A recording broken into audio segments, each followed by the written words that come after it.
Setelah kultivasinya pulih dan 36 kapak kecil selesai ditempa, Ning Cheng merasa jauh lebih tenang.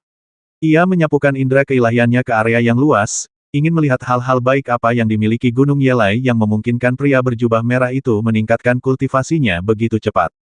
Penting untuk dipahami bahwa bumi kekurangan energi spiritual. Tanpa sumber daya yang benar-benar luar biasa, bahkan dengan bakat yang luar biasa sekalipun, mustahil bagi pria berbaju merah untuk mencapai puncak alam cairan mendalam hanya dalam beberapa dekade. Ini bukan benua Yixing, tempat beberapa individu berbakat dapat berkultivasi hingga tingkat ini.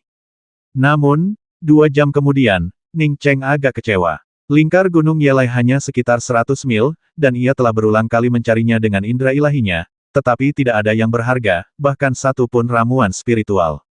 Sepertinya pria berbaju merah itu berbohong padanya. Jika pria berbaju merah itu tidak memiliki rahasia lain tentang kultivasinya, maka tempat pria berbaju merah itu berkultivasi begitu cepat bukanlah Gunung Yelai. Ning Cheng tidak terlalu kecewa. Ia punya banyak barang bagus, menemukannya adalah keberuntungannya, dan tidak menemukannya bukanlah masalah besar. Setelah kekuatannya pulih, prioritas utama Ning Cheng adalah melenyapkan serangga raksasa itu. Semakin lama ia berlarut-larut, semakin merugikannya. Ratu serangga itu jelas tidak memiliki sumber daya sebanyak yang ia miliki untuk pulih dari luka-lukanya dan memulihkan kultivasinya. Sekarang adalah waktu yang tepat untuk mencarinya. Dengan kultivasi Ning Cheng yang saat ini berada di tingkat keempat alam pembentuk ilahi, ia belum mampu memindai seluruh bumi dengan indera ilahinya, sehingga ia hanya bisa mengandalkan cakram perang bintang 5. Cakram perang bintang 5 dengan cepat menemukan meteorit di Rusia dan juga menemukan lokasi cacing induk. Hanya dalam waktu setengah jam lebih, pesawat tempur bintang 5 itu mendarat di gurun tandus ini. Ning Cheng menyimpan pesawat tempurnya, dan yang terlihat adalah sebuah meteorit raksasa, sebesar gunung kecil, permukaannya berlubang dan berbekas seperti sarang lebah. Serangga-serangga kecil yang tak terhitung jumlahnya menempel pada meteorit raksasa ini. Yang membingungkan Ning Cheng adalah, selain beberapa serangga kecil yang menempel pada meteorit itu, tidak ada serangga ibel lain di dekatnya. Sepertinya serangga ibel apapun yang mampu bergerak sendiri tidak diizinkan berada di dekat meteorit itu. Begitu Ning Cheng tiba, induk cacing raksasa di dalam meteorit melihatnya. Induk cacing itu langsung meraung dan muncul dari atas meteorit. Ning Cheng melambaikan tangannya, dan 36 kapak kecil berputar di sekelilingnya. Pada saat yang sama, ia juga menggenggam tombak yang tak termurnikan. Meskipun kultivasinya meningkat pesat dan kekuatan serangga induknya melemah, Ning Cheng tetap sama sekali tidak terpengaruh. Sebelum ratu serangga ini mendarat di bumi, ia adalah makhluk yang benar-benar menakutkan. Ning Cheng takut bahkan seorang kultivator Nas Chen Sol pun tak lebih dari seekor semut di hadapannya. Bagaimana mungkin Ning Cheng berani ceroboh menghadapi makhluk yang dulunya begitu menakutkan, bahkan unta yang kelaparan pun lebih besar dari kuda, belum lagi ratu serangga itu tidak hanya masih hidup, tetapi juga punya sarang di sini. Induk serangga itu melotot ke arah Ning Cheng dan meraung marah, seolah berkata bahwa Ning Cheng ikut campur dalam urusan orang lain. Ning Cheng mengabaikan auman induk serangga itu. 36 kapak kecilnya berputar dan mencabik udara, seketika membentuk garis hitam putih. Bang! Garis-garis kapak hitam dan putih menghantam meteorit besar itu, menyebabkan 36 kapak kecil Ning Cheng berhamburan, dan niat membasminya yang gigih lenyap tanpa jejak. Ning Cheng menatap meteorit itu dengan kaget. Bahkan meteorit yang paling keras pun akan hancur menjadi debu dalam hantaman pertamanya. Namun meteorit ini tetap utuh. Tak hanya itu, bahkan kapak kecilnya pun hancur berkeping-keping. Ini jelas bukan meteorit. Itu adalah artefak magis. Ning Cheng baru saja menyadari bahwa ini adalah senjata ajaib ketika dia merasakan aura induk serangga meningkat pesat, dan tak lama kemudian aura induk serangga itu benar-benar menghancurkan auranya. Aura dahsyat menyapu dirinya, membuat Ning Cheng terhuyung mundur puluhan langkah, wajahnya pucat pasi. Ia belum pernah melihat aura seperti itu, bahkan di antara para kultivator tahap Nas Chen Sol. Ia hanya pernah merasakan aura ini dari kakak laki-lakinya, Chang Wei. Aura itu pasti berasal dari luar angkasa. Hari ini sepertinya bukan hari yang baik. Ning Cheng mencengkeram tombaknya erat-erat dan menatap serangga induk di meteorit itu. Menghadapi aura yang begitu kuat, ia tak bisa bergerak maju. Jika ini terjadi di tempat lain, Ning Cheng pasti sudah menyiapkan jimat dan pergi ke benua Yixing. Namun, Ruolan masih di sini, ia sama sekali tak bisa pergi. Tepat saat Ning Cheng memeras otak mencoba mencari cara untuk menghadapi serangga induk, meteorit besar itu tiba-tiba mulai berputar, disertai suara dengungan. Ini memang artefak magis. Tepat ketika Ning Cheng menyadarinya, aura yang begitu kuat hingga hampir membuatnya tak bisa bernapas, menghantamnya, membuatnya batuk darah. Tanpa berpikir panjang, ia mengepakkan sayap awan langitnya dan lenyap seketika. Ning Cheng baru berhenti setelah lebih dari 10 mil jauhnya, aura menindas di sana telah jauh berkurang. Diterbangkan hanya dengan kekuatan auranya saja, serangga induk ini benar-benar menantang surga. Meski tahu dirinya bukan tandingan Ratu Serangga, indera kedewaan Ning Cheng tetap tertuju pada meteorit itu. Ia yakin ini adalah teknik rahasia yang digunakan Ratu Serangga untuk merangsang kekuatan hidupnya, kalau tidak, Ratu Serangga yang terluka itu tidak mungkin sekuat ini. Setelah efek teknik ini hilang, ia akan berada di posisi yang unggul. Ning Cheng mengetahui dari fakta bahwa induk serangga tidak berani meninggalkan artefak meteorit untuk menyerangnya, bahwa induk serangga harus menggunakan artefak meteorit ini untuk melepaskan teknik rahasianya, jika tidak maka ia pasti tidak akan mampu melakukannya. Namun, meteorit itu berputar semakin cepat, bahkan lebih cepat daripada yang dapat diimbangi oleh indera kedewaan Ning Cheng. Beberapa tarikan napas kemudian, induk serangga itu tiba-tiba menjerit melengking yang akan menghancurkan gendang telinga, lalu berdiri dari meteorit itu, membuka mulutnya lebar-lebar untuk menggigit udara. Sebuah lorong gelap gulita digigit cacing induk dan muncul dalam kesadaran Ning Cheng. Aura luas dari langit berbintang terpancar darinya, dan Ning Cheng menatap lorong gelap gulita itu dengan kaget. Ia belum pernah merobek kehampaan itu sebelumnya, tetapi ia tahu bahwa ini pasti robekan di alam hampa. Teknik rahasia Ratu Serangga, setelah diaktifkan, benar-benar dapat menghancurkan alam hampa. Betapa mengerikannya itu. Meskipun alam hampa di bumi lemah, ia bukanlah sesuatu yang dapat dengan mudah dihancurkan. Jika Ratu Serangga mampu melepaskan teknik rahasia seperti itu dalam pertempuran terakhirnya, ia tidak akan bertahan hidup bahkan dengan 100 nyawa. Beberapa bilah angin spasial yang tersebar terbang turun dari kehampaan, salah satunya melesat ke arah Ning Cheng. Ning Cheng tidak berani menggunakan tombaknya untuk menangkisnya, jadi ia langsung memanggil kota guntur biru tanpa batas. Dengan bunyi kerak, kota Wuji Qinglei langsung lenyap tak berbekas oleh bilah angin spasial. Saat itu, Ning Cheng melihat meteorit yang membawa serangga induk dan serangga-serangga kecil yang tak terhitung jumlahnya melesat ke dalam lubang hitam kehampaan yang terkoyak dengan kecepatan bintang jatuh, lenyap seketika. Setelah meteorit yang membawa serangga induk menghilang, lubang hitam pekat itu pun menghilang. Keheningan menyelimuti, seolah tak pernah terjadi apa-apa. Ning Cheng berkeringat dingin. Ia tak menyangka Ratu Serangga bisa merobek kehampaan dan melarikan diri setelah mencapai sarang meteorit. Untungnya, teknik rahasia Ratu Serangga membutuhkan artefak meteorit, kalau tidak, ia tak akan datang ke sini untuk membasmi Ratu Serangga, melainkan untuk menemui ajalnya. Induk serangga telah tiada, tetapi masih banyak serangga yang tersisa di bumi. Ning Cheng tidak melanjutkan membasmi mereka. Ia tahu bahwa tanpa induk serangga, serangga-serangga ini tidak dapat lagi merusak berbagai garis pertahanan dan pada akhirnya akan dimusnahkan oleh para seniman bela diri. Haidu Foreign Language College, di lantai bawah gedung 7 Asrama Putri. Beberapa anak laki-laki berpakaian rapi berdiri di sana, tampak sangat energik, beberapa bahkan memegang buket bunga. Jelas, mereka semua sedang menunggu pacar mereka. Ning Cheng berjalan turun ke bawah menemui manajer gedung dan dengan sopan bertanya, "Bibi, bisakah kamu memanggilkan Su Liyi dari kamar 302 untukku?" Alasan dia mencari Su Liyi adalah karena Su Liyi pernah membantunya. Sudah sepantasnya dia mengucapkan selamat tinggal sebelum pergi. "Apakah kamu mencari Su Liyi?" Sebelum wanita tua itu bisa menjawab, sebuah suara jernih terdengar di samping Ning Cheng. Ning Cheng berbalik dan melihat seorang gadis berkulit putih memegang beberapa buku di tangannya dan mengenakan pita di rambutnya, tampak sangat ceria. "Ya, aku mencari Su Liyi," kata Ning Cheng cepat. "Saudara Xiao Cheng, kau benar-benar datang." Sebuah suara terkejut terdengar, dan Ning Cheng sudah melihat Su Liyi mendekat. Gadis yang memegang buku itu tersenyum pada Su Liyi. "Aku baru saja akan membawanya kepadamu. Kamu punya mata yang tajam. Apakah ini pacarmu?" Setelah selesai berbicara, gadis itu mengamati Ning Cheng dari atas ke bawah. Ia merasa Ning Cheng biasa saja, pakaiannya biasa saja, tetapi auranya agak berbeda. Mengenai apa yang berbeda darinya, ia tidak tahu pasti. "Ya, aku pergi dulu. Kamu sudah membantuku terakhir kali, dan aku datang ke sini khusus untuk berterima kasih sebelum aku pergi," kata Ning Cheng. Su Liyi buru-buru berkata, "Tidak ada gunanya berterima kasih untuk hal sekecil ini. Kakak Xiao Cheng, kamu sudah datang jauh-jauh ke sini, ayo kita makan bersama. Kemarin aku tidak bisa pergi karena ada sesuatu, tapi kali ini aku harus pergi." "Tidak perlu, ini pil yang bisa awet muda. Anggap saja ini sebagai tanda terima kasihku. Aku pergi sekarang. Ning Cheng bahkan tidak mengucapkan selamat tinggal. Ia tahu mereka tidak akan pernah bertemu lagi, jadi mengucapkan selamat tinggal akan sia-sia. Sambil menggenggam botol giok dan menyaksikan Ning Cheng menghilang, Su Li bergumam, benar saja, aku tidak salah terakhir kali.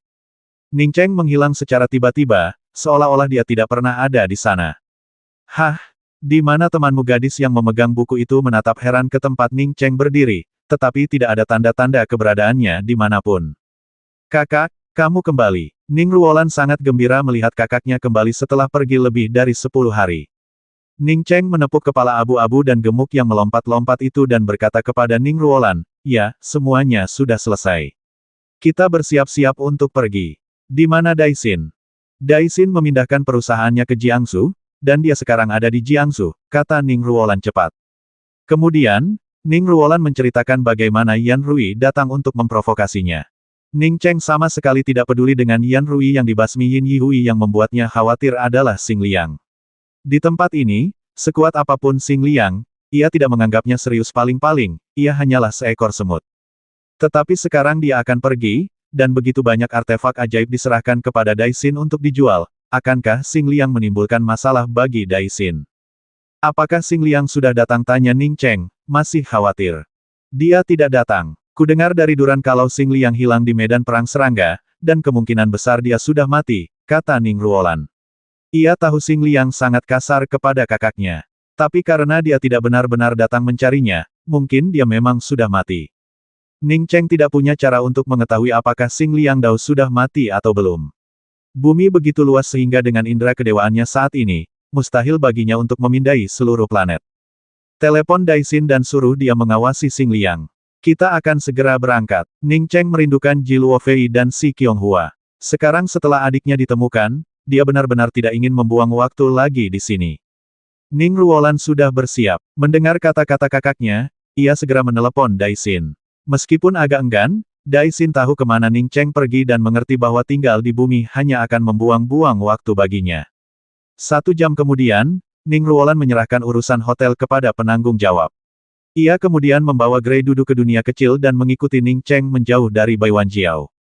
Di sebuah kedai kopi biasa di Luochang, Yilei dengan tenang menatap Tian Muan yang duduk di hadapannya. Ia telah meninggalkan aliansi dan kembali ke kampung halamannya untuk berlatih secara sembunyi-sembunyi. Ia tidak terkejut Tian Muan berhasil menemukannya di sini. Dengan pengaruh keluarga Tian, menemukan seseorang yang setenar dirinya tidaklah sulit. Yang membuatnya bingung adalah mengapa Tian Muan ingin menemuinya. Dia hanya pernah mendengar tentang Tian Muan sebelumnya, tetapi tidak tahu banyak tentangnya. Mengenai alasan Ning Cheng menyelamatkan Tian Muan, dia tidak terlalu memikirkannya. Menurutnya, Ning Cheng adalah orang yang baik hati. Jika dia tidak baik, dia tidak akan melawan serangga yang tak terhitung jumlahnya dan hampir kehilangan nyawanya hanya karena permintaannya. Saat itu, Yilei sudah lama melupakan semua urusan yang berantakan itu dan menjalani kehidupan yang sangat teratur. Selain membaca, ia fokus berlatih seni bela diri warisan Ning Cheng. Ia sangat berterima kasih kepada Ning Cheng, meskipun ia tidak tahu teknik apa yang diberikannya. Kecepatan kultivasinya tak terlukiskan, hampir setiap hari ia tumbuh semakin kuat. Metode kultivasi ini terasa sangat cocok untuknya, ia menguasainya dengan mudah. Tidak ada hambatan atau rintangan, ia mengatasi setiap rintangan dengan satu lompatan. Hanya dalam 1 bulan, ia yakin kekuatannya telah melonjak dari seorang prajurit bintang 2 menjadi seorang jenderal bintang 1. Sungguh tak terlukiskan, itu hanyalah intuisi. Melihat Yilei yang berpakaian santai tidak menanyakan apapun padanya, Tian Muan tidak punya pilihan selain mengambil inisiatif dan berkata, aku ingin menanyakan beberapa hal padamu. Yilei mengangguk dan berkata, kalau kau bertanya siapa yang menyelamatkanmu hari itu, aku tahu. Ning Cheng menyelamatkanmu, lalu aku mengantarmu ke kamar hotelmu. Tian Muan memang datang untuk menanyakan hal ini. Meskipun Ning Cheng jelas-jelas menyelamatkannya, ia tetap ingin memastikannya dengan Yilei. Ia tahu bahwa Yilei telah pergi bersama Ning Cheng hari itu. Mendengar jawaban positif Yilei, dia membuka mulutnya, hatinya dipenuhi emosi campur aduk. Setelah meninggalkan Hotel Cheng Ruolan, ia mempertimbangkan untuk mencari Ning Cheng dan berterima kasih padanya, tetapi harga dirinya tidak mengizinkannya.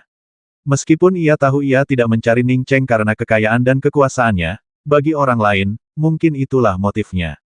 Apakah dia membasmi semua serangga di luar garis pertahanan Jabez? Tanya Tian Muan lagi, suaranya serak. Dia membasminya, dan juga mengusir ratus serangga itu. Dia hampir mati bersama serangga itu untuk melindungi garis pertahanan Jabez dan mencegah serangga-serangga itu memasuki wilayah manusia. Yi Lei tidak menyangkalnya masalah ini cepat atau lambat akan diketahui orang lain.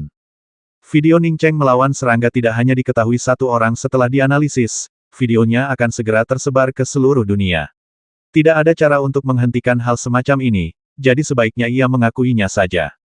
Ada apa dengannya? Tian Muan tiba-tiba berdiri, wajahnya menunjukkan kekhawatiran. Yi Lei mengerutkan kening sejenak, tetapi segera merasa lega. Ning Cheng telah menyelamatkan nyawa Tian Muan, jadi sudah sepantasnya ia peduli dengan hidup atau mati Ning Cheng.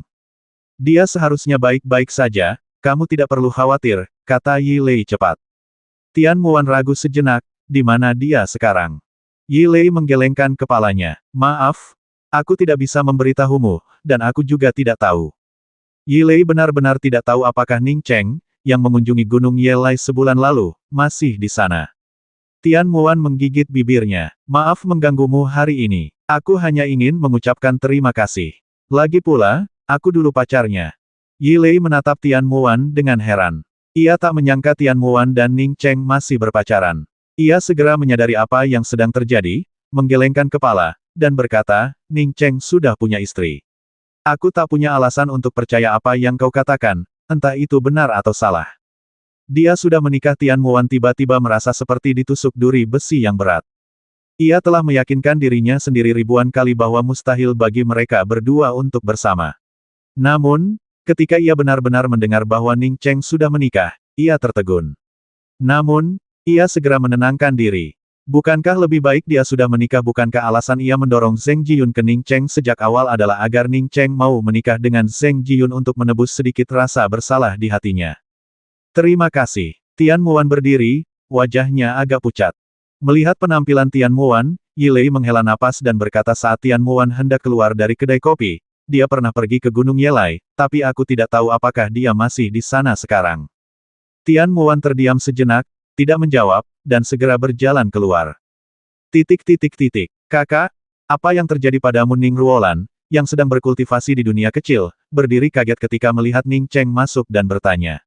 Wajah dan rambut kakaknya telah memutih, jauh lebih parah daripada saat pertama kali melihatnya di bumi. Kekuatanku terlalu rendah. Setiap kali aku melintasi dunia, aku harus membakar sisa hidupku. Tapi jangan khawatir, energi spiritual dan aturan kultivasi di sini jauh lebih kuat daripada di bumi. Di tempat ini, aku bisa pulih paling lama 10 hari, kata Ning Cheng acuh tak acuh. Dia tidak mengatakan itu untuk Ruolan, kalau tidak Ruolan pasti akan sedih. Melihat Ruolan hampir menangis, Ning Cheng tersenyum dan berkata, jangan khawatir, begitu aku mencapai alam laut pembuka, semua umurku yang hilang akan kembali. Tidak ada yang istimewa. Sedangkan kau telah membuat kemajuan pesat dan telah mencapai tingkat ketiga pengumpulan Qi. Ya, aku mendengarkanmu dan mandi dengan embun roh pembersih sebelum berkultivasi. Benar saja, kecepatanku meningkat beberapa kali lipat. Ning Ruolan awalnya sangat senang karena kemajuannya begitu cepat, tetapi ia sungguh tidak bisa senang dengan kondisi kakaknya. Karena kultivasimu masih rendah, kau harus terus berlatih di sini sementara aku memulihkan kultivasiku di luar. Di sini, yang terpenting hanyalah kekuatan, Ning Cheng berpesan dengan sungguh-sungguh kepada Ning Ruolan. Ning Ruolan sudah sering mendengar kakaknya membicarakan benua Yixing. Sekarang setelah Ning Cheng memberinya instruksi, dia pasti tidak akan menganggapnya enteng. Saudaraku, apakah ini benua Yixing? Melihat Ning Ruolan tampak ingin keluar dan menjelajah, Ning Cheng tersenyum dan berkata, kamu bisa berkultivasi di sini. Ini dasar sungai darah. Aku bertemu saudara Chang Wei di sini. Dia membantuku pergi ke bumi dan kembali dari bumi. Aku akan mengajakmu keluar setelah kita sampai di Tianzhu. Aku juga bertemu seorang saudari di Tianzhu bernama Lan Su. Oke, Ning Ruolan menuruti kata-kata kakaknya tanpa bertanya. Meskipun sebenarnya dia ingin keluar dan melihat apa yang terjadi, dia langsung mengurungkan niatnya ketika kakaknya melarangnya keluar. Ning Cheng memasang susunan pengumpul roh di tempat Chang Wei terperangkap, menggunakan puluhan juta batu roh. Aturan langit dan bumi di Tianzhu lebih kuat daripada di bumi, dan energi spiritual di sini secara inheren lebih padat. Selain itu, jimat pembuka langit telah ditinggalkan di sini untuk jangka waktu yang tidak diketahui, dan dengan Ning Cheng memasang susunan pengumpul roh, efek pemulihannya bahkan lebih kuat. Lebih dari setengah bulan kemudian, Ning Cheng telah pulih ke tingkat keempat alam pembentuk ilahi, dan kultivasinya semakin maju. Sejak pergi ke bumi untuk menjemput adik perempuannya, Ruolan, Ning Cheng tidak mengalami kemajuan apapun. Kini setelah kultivasinya memiliki ruang untuk berkembang, Ning Cheng tidak berhenti, ia terus menyerap batu roh untuk berkultivasi. Sebulan berlalu, dan Ning Cheng berhasil menembus ke tingkat kelima alam pembentuk ilahi. Indra kedewaan Ning Cheng mendarat di dunia kecil, tempat Ruolan telah mencapai kemajuan yang lebih pesat, mencapai pengumpulan Qi tingkat kelima. Meskipun sumber daya kultivasi Ning Ruolan lebih dari 100 kali lipat lebih baik daripada Ning Cheng saat itu, fakta bahwa ia dapat mencapai pengumpulan Qi tingkat kelima dalam waktu sesingkat itu menunjukkan bahwa bakat Ning Ruolan juga cukup baik. Beberapa hari kemudian, Ning Cheng membawa Ning Ruolan, yang telah meninggalkan dunia kecil, ke Lesu. Kakak, apakah ini benua Yixing? Ning Ruolan menatap takjub pada berkas-berkas cahaya yang berterbangan di udara. Ia sudah takjub bahwa kakaknya bisa terbang hanya dengan pesawat ruang angkasa. Sekarang, dengan begitu banyak orang yang terbang di sini, tempat ini praktis seperti alam abadi. Ini Lezu di benua Yixing. Ada 10 benua di benua Yixing, dan Lezu hanyalah salah satunya. Kau lihat kota di sana, itu kota Longfeng di Lezu. Kita akan pergi ke kota Longfeng sekarang, dan aku akan melihat apakah Suster Lansu sudah kembali. Jika Suster Lansu tidak ada di sini, aku akan membawamu ke Pingsu. Aku ada di Pingsu saat pertama kali tiba, Ning Cheng menjelaskan dengan hati-hati. Dia tidak menyamar. Dengan kultivasinya di alam pembentuk ilahi tingkat kelima, bahkan jika dia tidak bisa mengalahkan keluarga Gui, dia tidak akan takut. Keluarga Gui yang ingin menyegelnya seperti sebelumnya hanyalah mimpi. Mengenai pergi ke Pingsu, Ning Cheng ingin membalas dendam keluarga Ning. Bagaimanapun, inkarnasi sebelumnya ini juga merupakan kehidupan masa lalunya. Terakhir kali aku datang ke sini, aku hampir terbasmi, kata Ning Cheng kepada Ning Ruolan, menunjuk ke gedung Lingbao di depannya. Ning Ruolan sudah merasa gugup melihat berbagai orang di sekitarnya, dan sekarang, mendengar kakaknya mengatakan bahwa dia hampir terbasmi di Menara Lingbao, dia bahkan lebih khawatir. Kamu tidak perlu khawatir, bahkan jika kekuatanku tidak sebaik yang lain sekarang, aku tidak akan takut pada orang lain lagi. Kata-kata Ning Cheng tiba-tiba terhenti. Ada apa? Kakak Ning Ruolan merasakan perubahan aura kakaknya. Ruolan, aku melihat orang yang mencoba membasmiku waktu itu, kata Ning Cheng dengan suara berat. Seorang pria jangkung berwajah pucat juga memperhatikan Ning Cheng dan meliriknya. Tak lama kemudian, tatapannya jatuh pada Ning Cheng. Ning Ruolan berkata dengan kaget, kalau begitu, ayo cepat pergi. Aku tidak bisa kabur sekarang, dia sudah melihatku. Jangan khawatir, aku tahu orang ini baru di level pertama alam pembukaan laut, aku yakin aku bisa mengalahkannya, kata Ning Cheng dengan tenang. Dia telah berjanji kepada Suster Su bahwa ketika dia memiliki kekuatan, dia pasti akan membasmi Ibel ini. Ibel ini membantai semua orang di Sekte Liuli hanya karena seorang gadis berusia 10 tahun mengatakan dia jelek. Dia bahkan mengumpulkan darah para kultivator perempuan dan menodai mayat mereka. Setelah gadis kecil itu menyaksikannya membasmi semua orang di sekte, dia akhirnya membasmi gadis berusia 10 tahun itu dan melemparkannya dari tebing. Dia terlalu lemah saat itu, tetapi sekarang dia berada di tingkat kelima alam pembentuk ilahi. Ning Cheng yakin dia pasti bisa menghadapi seorang kultivator di tingkat pertama alam pembukaan laut. Kecuali jika teknik kultivasi lawannya sama hebatnya dengan miliknya, mereka juga memiliki begitu banyak harta, dan mereka memiliki tubuh raja pemurnian tubuh. Nak, ini benar-benar kau. Kau berkembang begitu cepat. Kurasa bahkan jenius nomor 1 di seluruh Lezu pun tak bisa menandingi kecepatan kultivasimu. Kan pria berwajah pucat itu sudah berjalan mendekati Ning Cheng. Setelah dia selesai berbicara sambil tertawa dingin, dia melirik Ning Ruolan lagi dan berkata, wanita ini tidak buruk. Apa yang kau inginkan? Tanya Ning Cheng dengan tenang. Ia tahu bahwa pihak lain tidak akan berani bergerak di kota naga dan Phoenix, dan ia juga tidak bisa bergerak di sana. Jika perbedaan kekuatan mereka terlalu besar, pihak lain bisa dengan mudah membawanya pergi. Sekarang ia berada di tingkat kelima alam dewa pembentuk, mustahil bagi pihak lain untuk membawanya pergi dengan mudah. Mau apa aku? Hehe, gampang, ikut saja keluar kota ini bersamaku. Kalau tidak, aku akan mengekstrak jiwamu dan memurnikannya. Kalau kau patuh keluar kota ini bersamaku, aku bahkan mungkin akan mengangkatmu sebagai muridku. Kau harus tahu bahwa aku, Duan Zhang, tidak mudah menerima murid. Mengangkatmu sebagai murid adalah keberuntunganmu. Pria itu terkekeh, Tetapi pikirannya tertuju pada harta karun di tubuh Ning Cheng. Ning Cheng tidak membuang kata-kata, pimpin jalan. Duan Zhang menatap Ning Cheng dengan ekspresi bingung, lalu berkata dengan penuh apresiasi, orang bijak tahu kapan harus mengalah. Kau sangat bijaksana. Aku janji tidak akan membasmimu. Apakah itu Ning Cheng Jia Lingwei, yang baru saja keluar dari Menara Lingbao, menatap kaget ke arah 3 orang yang berjalan keluar dari kota Longfeng. Ia sudah mengenali salah satu dari mereka sebagai Ning Cheng. Setelah meninggalkan jalan aturan, ia mendengar berbagai macam rumor. Kemudian, ia bahkan mendengar bahwa Ning Cheng telah membasmi Gui Yuhai, tetapi ia tidak pernah menyangka akan benar-benar bertemu Ning Cheng hari ini. Ada yang tidak beres. Orang yang membawa Ning Cheng pergi tampaknya memiliki motif tersembunyi terhadapnya. Jia Lingwei, yang peka, segera menyadari ada yang tidak beres. Terlepas dari rumor yang beredar, ia selalu berterima kasih kepada Ning Cheng. Sekarang, melihatnya muncul, dan tampaknya dipaksa meninggalkan desa Longfeng, pikiran pertamanya adalah segera mencari seseorang untuk menyelamatkannya. Satu-satunya orang yang bisa ia andalkan adalah gurunya, Na Xinlan. Gurunya baru saja mencapai tingkat pertama alam pembukaan laut dan seharusnya tidak takut pada orang ini. Memikirkan hal ini, Jia Lingwei segera mengirim pesan kepada gurunya dan dengan hati-hati mengikutinya keluar. Indra spiritual Ning Cheng lebih kuat daripada tingkat kultivasinya. Ia melihat Jia Lingwei segera setelah ia meninggalkan kota naga dan Phoenix. Dengan pengalaman dan pemahaman Ning Cheng saat ini, ia langsung memahami niat Jia Lingwei. Meskipun ia berterima kasih atas bantuan Jia Lingwei, ia tidak yakin Jia Lingwei bisa membantu. Terlebih lagi, ia sama sekali tidak takut pada Duan Zhang.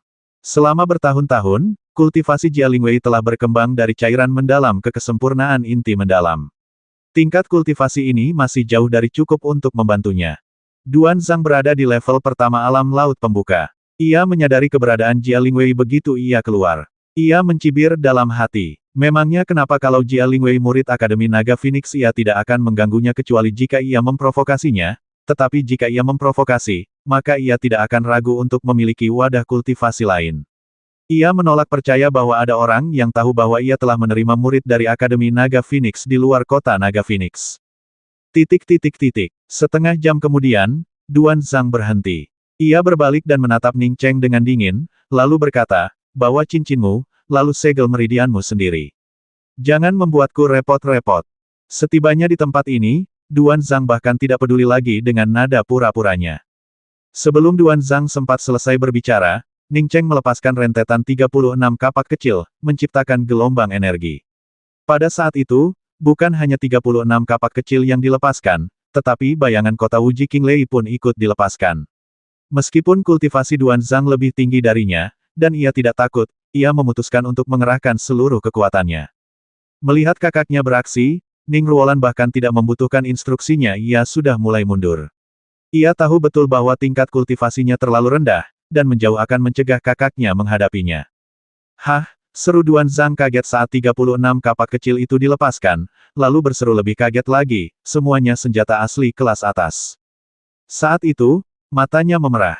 36 artefak asli kelas atas, benda-benda yang bahkan tak pernah ia impikan untuk didapatkan, kini muncul di hadapannya. Setelah membantai banyak orang, Duan Zhang segera menahan kegembiraannya. Ia tahu ia harus membasmi orang di hadapannya sesegera mungkin. Hanya dengan begitulah semua ini akan benar-benar menjadi miliknya. Di Lezu, seorang kultivator alam pembukaan laut seperti dirinya bukanlah sesuatu yang istimewa.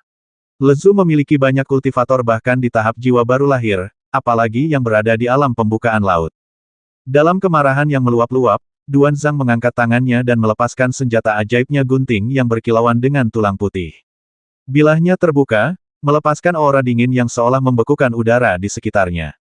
Kedua gunting ini, bagaikan dua panel pintu raksasa, saling menutup, membungkus sepenuhnya 36 kapak kecil milik Ning Cheng, dan tampaknya akan memotong semuanya dengan satu sayatan. Ning Cheng benar-benar meremehkan. Ia tidak tahu dari mana Duan Zhang mendapatkan kepercayaan dirinya. Jangankan seorang kultivator alam laut pembuka tingkat pertama seperti dirinya, bahkan seorang kultivator alam transformasi tingkat menengah pun tidak akan berani mengklaim bisa merebut ke-36 kapaknya dengan sekali tebas. Boom! Crack! Siluet kerangka itu berbenturan dengan 36 kapak kecil milik Ning Cheng, menciptakan ledakan energi sejati yang dahsyat. Area tempat Ning Cheng dan Duan Zhang bertarung benar-benar hancur oleh ledakan energi sejati. Ning Ruolan, yang berada jauh, tidak dapat melihatnya dengan jelas, apalagi memindainya dengan indera ilahinya. Ning Cheng merasakan sakit yang tajam di benaknya seolah-olah 36 kapak kecilnya akan kehilangan koneksi dengan kesadarannya saat itu juga. Dalam sekejap mata, Ning Cheng mengerti apa yang sedang terjadi. Tak heran Duan Zhang berani memiliki ide seperti itu, ingin menggunakan gunting tulang untuk mengumpulkan 36 kapak kecilnya. Jadi, gunting ini memiliki fungsi khusus. Gunting ini dapat memutus hubungan antara indera kedewaannya dan artefak magis. Ini jelas merupakan artefak magis yang kuat, agak mirip dengan tali pengikat emas kutub yang sebelumnya ia rebut dari Gui Yuhai. Namun, gunting ini jelas lebih kuat daripada tali pengikat emas kutub. Bahkan dengan indera kedewaan Ning Cheng yang kuat, ia bisa merasakan kapaknya akan kehilangan kontak dengannya. Ning Cheng tidak mengambil kapaknya dengan paksa dalam situasi ini, mengambilnya dengan paksa sama saja dengan dituntun oleh Duan Zhang. Selain membuang-buang akal dan energi ilahinya, tidak akan ada manfaatnya. Ning Cheng sepenuhnya mengabaikan 36 kapak itu dan menghantam bayangan kota guntur biru tak terbatas. Kota guntur biru tak terbatas selalu menjadi senjata sihir pertahanan ini adalah pertama kalinya Ning Cheng menggunakan bayangannya sebagai serangan. Di dalam lautan kesadarannya, kota guntur biru tak terbatas dapat secara otomatis melepaskan busur petir. Sekarang, Ning Cheng tidak bisa membuat bayangan kota guntur biru tak terbatas melepaskan busur petir ini. Ia hanya bisa menghancurkannya seperti ini. Aura dan tekanan dahsyat menerjang, dan Duan Zhang melihat kota guntur biru yang diselimuti petir turun. Ia sangat terkejut harta ajaib macam apa ini. Ia tak lagi peduli untuk mengumpulkan 36 kapak kecil dari Ning Cheng, dan 1000 gunting tulang kembali menggunting. Ia percaya bahwa apapun jenis senjata ajaibnya, semuanya akan sia-sia di bawah 1000 gunting tulangnya. Boom! Bayangan kota Wuji Qinglei menghantam 10.000 gunting tulang milik Duan Zhang, langsung meledak dan lenyap tanpa jejak. Meskipun bayangan kota Qinglei telah dihancurkan oleh 1000 gunting tulang, serangan balik yang dahsyat membuat Duan Zhang terlempar ke belakang, esensi sejatinya melonjak. Namun, ia cukup puas, karena satu serangan guntingnya telah meredam serangan kuat lawan hingga tak bersisa. Namun, sebelum ia sempat berdiri tegak, bayangan raksasa Azure Thunder City kembali menghantam. Sial, menghancurkan bayangan kota ini sia-sia ia bisa terus beregenerasi. Menyadari hal ini, Duan Zhang tidak ingin lagi berhadapan langsung dengan bayangan Azure Thunder City yang tak terbatas milik kota Ning. Ia ingin menghindarinya terlebih dahulu. Ruang di sekitarnya menjadi berat saat ini. Kecepatan Duan Zhang masih cepat, tetapi tak tertandingi sebelum bayangan kota Qinglei jatuh. Lawannya jelas bukan berada di tahap tengah alam pembentuk ilahi. Duan Zhang langsung memahami hal ini. Bahkan ia sendiri tak mampu menandingi indera ilahi sekuat itu. Keserakahannya yang dulu langsung mendingin bahkan hal terbaik pun membutuhkan kehidupan tertentu untuk dimiliki. Berhenti, aku tidak tahu kau juga ada di alam laut pembuka. Maafkan aku atas kesalahanku. Aku akan pergi sekarang juga, dan kita akan saling menjaga, teriak Duan Zhang sambil melepaskan 10.000 gunting tulangnya sekali lagi, bersama 7 manik merah. Ning Cheng sepertinya tidak mendengar kata-kata Duan Zhang. 36 kapak kecilnya menimbulkan hembusan angin kencang, menyegel sepenuhnya ruang yang direbut oleh kota Wuji Qinglei. Meskipun Duan Zhang ingin segera meninggalkan wilayah kota Wuji Qinglei, ia masih selangkah terlambat. 7 manik merah menghantam pusaran 7 kapak kecil, menciptakan 7 ledakan keras berturut-turut. Gempa susulan kemudian menghantam Ning Cheng, tetapi ia tampak sama sekali tidak menyadarinya. Namun, gunting abadi Duan Zhang sekali lagi menghalangi bayangan kota guntur biru tingkat 5, mencegahnya mengenai dirinya. Sayangnya, Ning Cheng memiliki 36 kapak, bukan 7. Pusaran yang diciptakan oleh kapak-kapak kecil yang tersisa menyatu sepenuhnya, membentuk corong raksasa yang berputar-putar dan menghantam Duan Zhang. Dengan suara bang, seluruh tubuh bagian bawah Duan Zhang hancur berkeping-keping oleh pusaran kuat itu, dan ia terpental. Meskipun tingkat kultivasi Duan Zhang lebih tinggi daripada Ning Cheng tidak merasakan tekanan sama sekali selama pertarungan mereka, dan bahkan tidak perlu menggunakan tombaknya. Sebelum roh primordial Duan Zhang dapat melarikan diri, ia dikelilingi oleh bola api yang dilemparkan oleh Ning Cheng, yang telah menyusulnya. Baru saat itulah Duan Zhang menyadari bahwa Ning Cheng telah mengikutinya keluar kota, bukan karena takut, melainkan karena Ning Cheng sudah lama ingin membasminya. Sayangnya, ia terlambat menyadarinya. Seandainya ia tahu lebih awal, ia mungkin punya kesempatan untuk melarikan diri. Saat bola api menyelimuti roh primordial Duan Zhang, Ning Cheng melancarkan pukulan dari jauh ke arah Duan Zhang, yang kini hanya tinggal separuh tubuhnya. Membasmimu hari ini bisa dianggap sebagai pembalasan dendam untuk Suster Su atas Sekte Liuli. Sebelum kematiannya, Duan Zhang akhirnya mengerti mengapa Ning Cheng begitu bertekad untuk membasminya, demi membalas dendam Sekte Liuli. Mengenai siapa saudari Su itu, ia tidak tahu. Ketika sebuah cincin mendarat di tangan Ning Cheng, tubuh fisik dan jiwa Duan Zhang lenyap sepenuhnya. Kau benar-benar membasmi Duan Zhang, sebuah suara terkejut terdengar, dan Ning Cheng melihat seorang kultivator wanita paruh baya mendarat. Tuan, Jia Lingwei bergegas keluar dari kejauhan. Dia telah menyaksikan Ning Cheng membasmi kultivator jangkung itu, tetapi dia tidak tahu seberapa kuat Duan Zhang. Ning Cheng menyadari bahwa Jia Lingwei telah memanggil gurunya untuk meminta bantuan. Namun, gurunya datang agak terlambat saat tiba, Duan Zhang sudah terbasmi. Ning Ruolan segera berlari ke belakang Ning Cheng dan berdiri di sana dengan waspada, memperhatikan Jia Lingwei dan tuannya. Ia mendengar dari kakaknya bahwa pembasmian tak beralasan sering terjadi di sini dalam perebutan harta benda. Kakaknya telah menunjukkan kekuatan besar dengan membasmi pria berwajah pucat itu. Ia bertanya-tanya apakah para pendatang baru ini akan mengingini hartanya. Kakak senior Lingwei, lama tak jumpa. Ning Cheng tersenyum dan menangkupkan kedua tangannya, memberi hormat. Ia tidak mengenali guru Jia Lingwei, yang hanya berada di tingkat pertama alam pembukaan laut. Ia tidak terlalu memikirkannya. Jia Lingwei buru-buru berkata, tidak, kakak senior Ning, kultivasimu lebih tinggi dariku, dan kau telah menyelamatkan hidupku. Panggil saja aku adik junior Lingwei. Kultivator wanita parubaya itu tersenyum dan berkata, Lingwei, apakah dia Ning Cheng? Jia Lingwei memanggilnya kakak senior Ning dan berkata bahwa dia telah menyelamatkan nyawanya. Guru Jia Lingwei langsung tahu bahwa itu pasti Ning Cheng. Junior ini Ning Cheng. Terima kasih atas bantuanmu, senior. Ning Cheng segera menggenggam tangannya dengan rasa terima kasih. Kultivator wanita parubaya itu melambaikan tangannya, aku tidak banyak membantumu. Kau berhasil membasmi Duan Zhang, jadi kekuatanmu sudah di atasku. Namaku Nasinlan, dan aku adalah guru Lingwei. Aku tidak berani menggunakan gelar senior. Jia Lingwei menatap Ning Cheng dengan kaget untuk beberapa saat sebelum bertanya dengan heran, Guru, apakah kekuatan kakak senior Ning lebih tinggi darimu? Setelah mengatakan ini, Jia Lingwei benar-benar tak percaya. Saat pertama kali melihat Ning Cheng, ia tampak baru mencapai alam pembentukan pondasi. Sudah berapa lama bahkan gurunya pun tak bisa menandinginya lagi. Ada banyak sekali jenius di Lesu, tetapi ia belum pernah melihat seorang kultivator berkembang secepat Ning Cheng. Bahkan Luo Banyun dan Bie Xingjin dari Akademi Naga Phoenix pun tak memiliki kecepatan kultivasi Ning Cheng. Ning Cheng buru-buru berkata, adik Lingwei, senior itu terlalu rendah hati. Aku hanya di alam dewa pembentuk, jauh lebih rendah dari guru kita. Terima kasih banyak telah datang membantuku hari ini. Tingkat kultivasinya lebih tinggi dari Jia Lingwei, dan meskipun Jia Lingwei bersikeras memanggilnya kakak senior, dia tidak memaksa. Jia Lingwei menghela napas, lalu teringat tujuannya datang. Ia tersenyum meremehkan, aku tidak banyak membantu. Kalau aku bertemu langsung denganmu, aku mungkin tidak akan percaya kalau itu kakak senior Ning. Kau sudah sangat berubah. Aku tidak pernah menyangka hanya dalam 10 tahun, kakak senior Ning akan melampauiku sejauh ini. Penampilan Ning Cheng memang sedikit berubah, dan Jia Lingwei tidak merasa aneh. Namun, ia tidak percaya bahwa Ning Cheng mengubah penampilannya untuk menghindari musuh.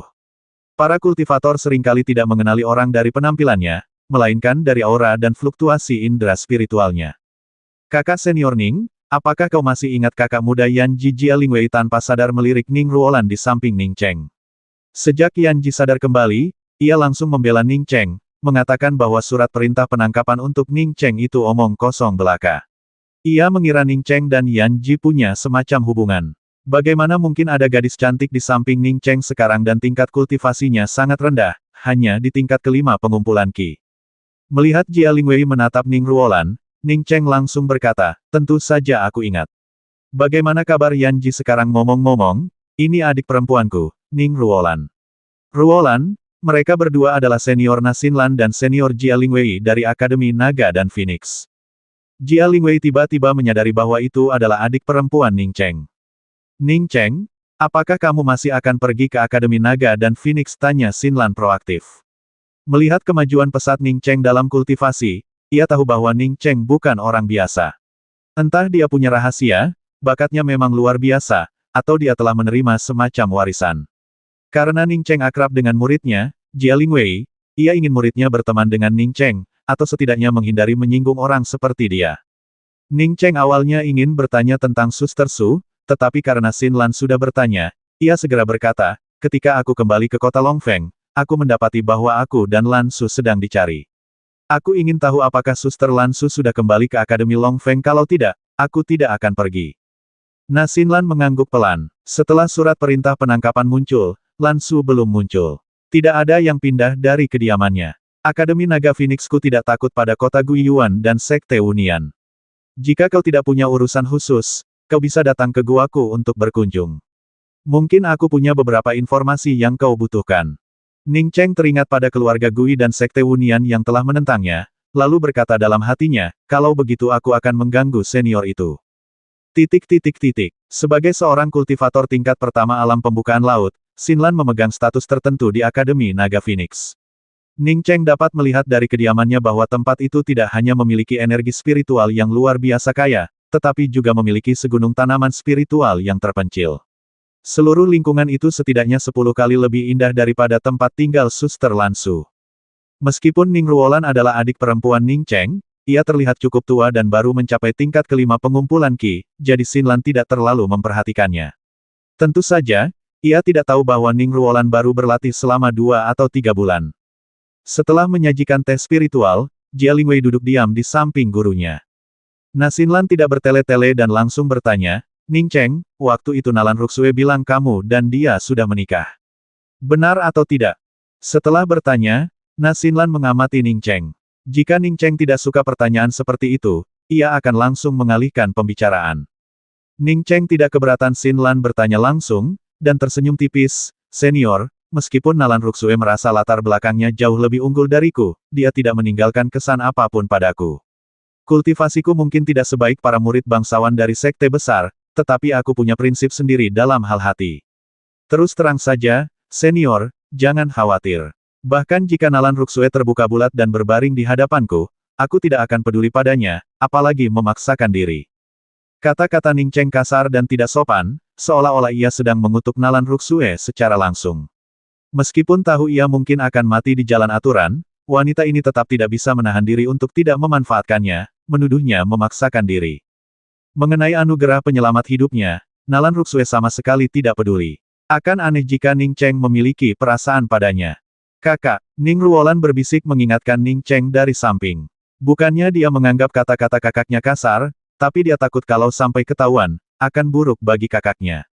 Jia Lingwei sedikit tersipu. Ia agak pendiam, dan ketegasan Ning Cheng hampir tak tertahankan baginya. Dalam hatinya, ia yakin Ning Cheng tidak memaksakan diri pada Nalan Ruxue. Nah Xin Lan tersenyum, tidak merasa kata-kata Ning Cheng terlalu menyinggung. Ia malah berkata sambil tersenyum, Lingwei selalu bilang kau tidak akan melakukan hal seperti itu. Kurasa Nalan Ruxue seharusnya berterima kasih padamu. Jika kau tidak membasmi Gui Yuhai, dia mungkin sudah menikah dengan keluarga Gui. Gui Yuhai adalah murid terpenting keluarga Gui, dan aku khawatir Gui Zong tidak akan melepaskannya begitu saja. Gui Zong sudah berada di alam transformasi tingkat ketiga, jadi sebaiknya kau berhati-hati. Setelah berbicara, Nah Xin Lan terus menatap Ning Cheng. Selama Ning Cheng berhati-hati saat pulang, ia yakin bisa memenangkan hatinya. Yang membuat Nah Xin Lan kecewa, Ning Cheng hanya tersenyum dan berkata, sekalipun aku tidak punya dendam pada Gui Yuhai, aku tetap akan membasminya. Keluarga Gui tidak lebih dari ini. Istrinya, Si Qianghua, adalah seorang kultivator Nas Chen Sol. Mereka berdua bahkan pernah membasmi seorang kultivator Nas Chen Sol tingkat 7 bersama-sama. Bagaimana mungkin mereka takut pada keluarga Gui lagi pula? Dia punya cara untuk membuat Akademi Naga dan Phoenix berurusan dengan keluarga Gui, kecuali jika dia salah menilai Xin Lan. Mendengar Ning Cheng mengatakan bahwa dia ingin membasmi Gui Yuhai meskipun mereka tidak punya dendam satu sama lain, Xin Lan bahkan mengabaikan penghinaan Ning Cheng terhadap keluarga Gui dan buru-buru bertanya, mengapa begitu? Ning Cheng tidak berkata apa-apa, hanya melambaikan beberapa kotak giok merah akik dan berkata, senior, ini barang-barang yang kutemukan di cincin Gui Yuhai setelah aku membasminya. Senior, kau sangat berpengetahuan dan aku yakin kau bisa melihatnya lebih jelas daripada aku. Nah Xin Lan tidak mengerti apa maksud Ning Cheng dengan mengeluarkan kotak-kotak giok ini. Ia membuka salah satu kotak giok dengan tatapan bingung dan langsung melihat sebuah kotak berisi pakaian dalam. Jia Lingwei sedikit tersipu, berpikir dalam hati bahwa Ning Cheng benar-benar tidak tahu berterima kasih, bahkan meletakkan pakaian dalam wanita di depan tuannya. Terlebih lagi, beberapa pakaian dalam ini sangat tipis sehingga ia pun tersipu saat melihatnya. Saat Nasinlan pertama kali melihat pakaian dalam itu, dia sedikit marah, tetapi ekspresinya langsung berubah, dan dia meraih sepotong pakaian dalam dan menatapnya untuk waktu yang lama. Bahkan Jia Lingwei pun tahu ada yang tidak beres. Gurunya sangat tradisional dan tidak akan pernah mempelajari pakaian dalam di depan seorang kultivator pria seperti Ning. Itu alat pengunci jiwa untuk menarik keinginan, sungguh licik. Wajah Xinlan tak hanya berubah warna, tapi tangannya juga gemetar karena marah. Sesaat kemudian, ia membuka kotak-kotak yang tersisa. Tiba-tiba, dia mengeluarkan pakaian dalam berwarna merah muda dari salah satu kotak, matanya merah dan bengkak, lalu berkata, "Aku terus bertanya kemana Men Er pergi, tapi aku tak pernah membayangkan dia akan disakiti oleh Gui Jia." "Tuan, kakak senior Men," Jia Lingwei mengerti apa yang sedang terjadi dan berdiri dengan kaget. Wajah Nasinlan memucat. Ia mengemasi kotak-kotak itu dan berkata kepada Ning Cheng, "Ning Cheng, terima kasih. Aku harus segera menemui dekan. Lingwei, tolong tetaplah bersama Ning Cheng sebentar. Ada hal penting yang ingin kubicarakan." "Ya, saya mengerti, Guru." Saat Jia Lingwei selesai berbicara, Xinlan sudah menghilang. "Adik Lingwei, apa itu penguncian jiwa dan ekstraksi keinginan?" Ning Cheng bertanya dengan tergesa-gesa setelah Xinlan pergi. Ia baru saja memulai perjalanan kultivasinya di tengah jalan dan tidak memiliki guru yang membimbingnya, jadi ada banyak hal yang tidak ia pahami. Meskipun kultivasinya lebih tinggi daripada Jia Lingwei, ia mungkin tidak tahu sebanyak Jia Lingwei. Jia Lingwei menggelengkan kepalanya dengan mata merah, "Aku juga tidak tahu, tapi maksud guru adalah kakak senior Men mungkin telah dibasmi oleh Gui Yuhai. Bagaimana kabar suster junior Yan Ji?" Akhir-akhir ini melihat kesedihan Jia Lingwei atas suster senior Men, Ning Cheng segera menyela dan bertanya tentang Yan Ji lagi. Ia masih peduli pada Yan Ji. Di hati Ning Cheng, Yan Ji berkali-kali lipat lebih unggul daripada Nalan Ruxue, bahkan di antara bunga teratai kembar lesu. Ia selalu percaya bahwa Nalan Ruxue tidak layak disejajarkan dengan Yan Ji. Jia Lingwei tersadar dari lamunannya dan segera berkata, "Sepertinya kakak senior Ning tidak tahu banyak hal. Susunan teleportasi dari Lesu ke Tianzu telah disiapkan. Para jenius dari Pingzu, Lesu, dan 9 benua lainnya akan memasuki Tianzu melalui susunan teleportasi ini. Yan Ji, Nalan Ruxue, Gui Yutang, Gui Yuhua, Kui Tian, Bie Xingjin, Cheng Yixiao, Luo Banyun, dan puluhan lainnya telah pergi ke Tianzu. Jadi begitu, saudari muda Lingwei, dengan bakatmu, kau seharusnya bisa pergi ke Tianzu." Kan Ning Cheng tiba-tiba mengerti. "Guruku berkata bahwa kekuatanku belum cukup, dan aku harus menunggu hingga mencapai alam Yuan Hun sebelum pergi," jawab Jia Lingwei. Ning Cheng mengangguk. Jia Lingwei telah mencapai puncak kultivasi Suandannya, dan hanya masalah waktu sebelum ia naik ke tingkat Yuan Hun. "Kakak senior Ning, jika adikmu tidak nyaman bersamamu, kamu bisa membiarkannya bergabung dengan Akademi Naga Phoenixku." Jia Lingwei tahu apa yang dimaksud gurunya. Dia mungkin ingin dia berteman dengan Ning Cheng. Bagi orang biasa, kesempatan untuk bergabung dengan Akademi Bintang 9 akan sangat menarik sehingga mereka tidak bisa tidur. Namun, Ning Cheng sama sekali tidak peduli. Dia tidak berniat tinggal di Lesu. Dia sendiri tidak akan tinggal di Lesu. Bagaimana mungkin dia meninggalkan adiknya di sini? "Terima kasih, suster junior Lingwei, tapi aku masih ada urusan yang harus kulakukan bersama Ruolan," kata Ning Cheng dengan penuh rasa terima kasih, lalu langsung menolak. Melihat Ning Cheng tidak setuju, Jia Lingwei tidak banyak bicara lagi, melainkan kembali menyinggung Yan Ji, kakak senior Ning. Setelah adik muda Yan Ji pulih, kecepatan kultivasinya meningkat pesat. Bakatnya menjadi sangat baik. Akademi Qingxia mendidiknya sebagai jenius nomor 1 dan sangat menghargai adik muda Yan Ji. Adik muda Yan Ji menuntut agar Akademi Qingxia mencabut surat perintah penangkapanmu dan Tuan Su, dan dia dengan teguh mendukungmu. Hanya dalam beberapa tahun, adik muda Yan Ji telah mencapai alam Yuan Hun, dan aku khawatir dia bahkan mungkin telah mencapai alam dewa pembentuk sekarang. Setelah berbicara, Jia Lingwei mengamati ekspresi Ning Cheng dengan saksama, bertanya-tanya apakah peningkatan pesat Yan Ji berkat Ning Cheng. Ia tahu bahwa bakat dan pemahaman Yan Ji baru mencapai tingkat baru setelah keluar dari jalan aturan. Di dalam jalan aturan, Yan Ji memiliki kontak paling banyak dengan Ning Cheng, jadi mungkin itu karena bantuan Ning Cheng. Ning Cheng sangat berterima kasih kepada Yan Ji. Ia juga menduga bahwa kemajuan pesat Yan Ji kemungkinan besar berkaitan dengan embun roh pembersih. Namun, ia tidak akan memberitahu Jia Lingwei tentang hal ini. Ning Cheng belajar banyak dari Jia Lingwei. Ia mengetahui bahwa keluarga Gui telah mendapatkan seorang kultivator Nas Chen Sol baru beberapa tahun yang lalu. Tidak hanya itu, keluarga Gui juga menjadi sangat dekat dengan tentara 9 provinsi. Menurut Jia Lingwei, keluarga Gui menjadi dekat dengan tentara 9 provinsi setelah Ning Cheng menghilang di Laut Yixing. Mendengar ini, Ning Cheng tahu bahwa meskipun Xinlan tidak puas dengan tindakan Gui Yuhai, Akademi Naga dan Phoenix paling-paling hanya bisa membuat keluarga Gui kesal, tetapi tidak bisa menghancurkan mereka. Sepertinya menghancurkan keluarga Gui harus menunggu dia sendiri yang bertindak di masa depan. Xinlan itu secara impulsif pergi menemui dekan, mungkin karena Man-Er yang disebutkannya.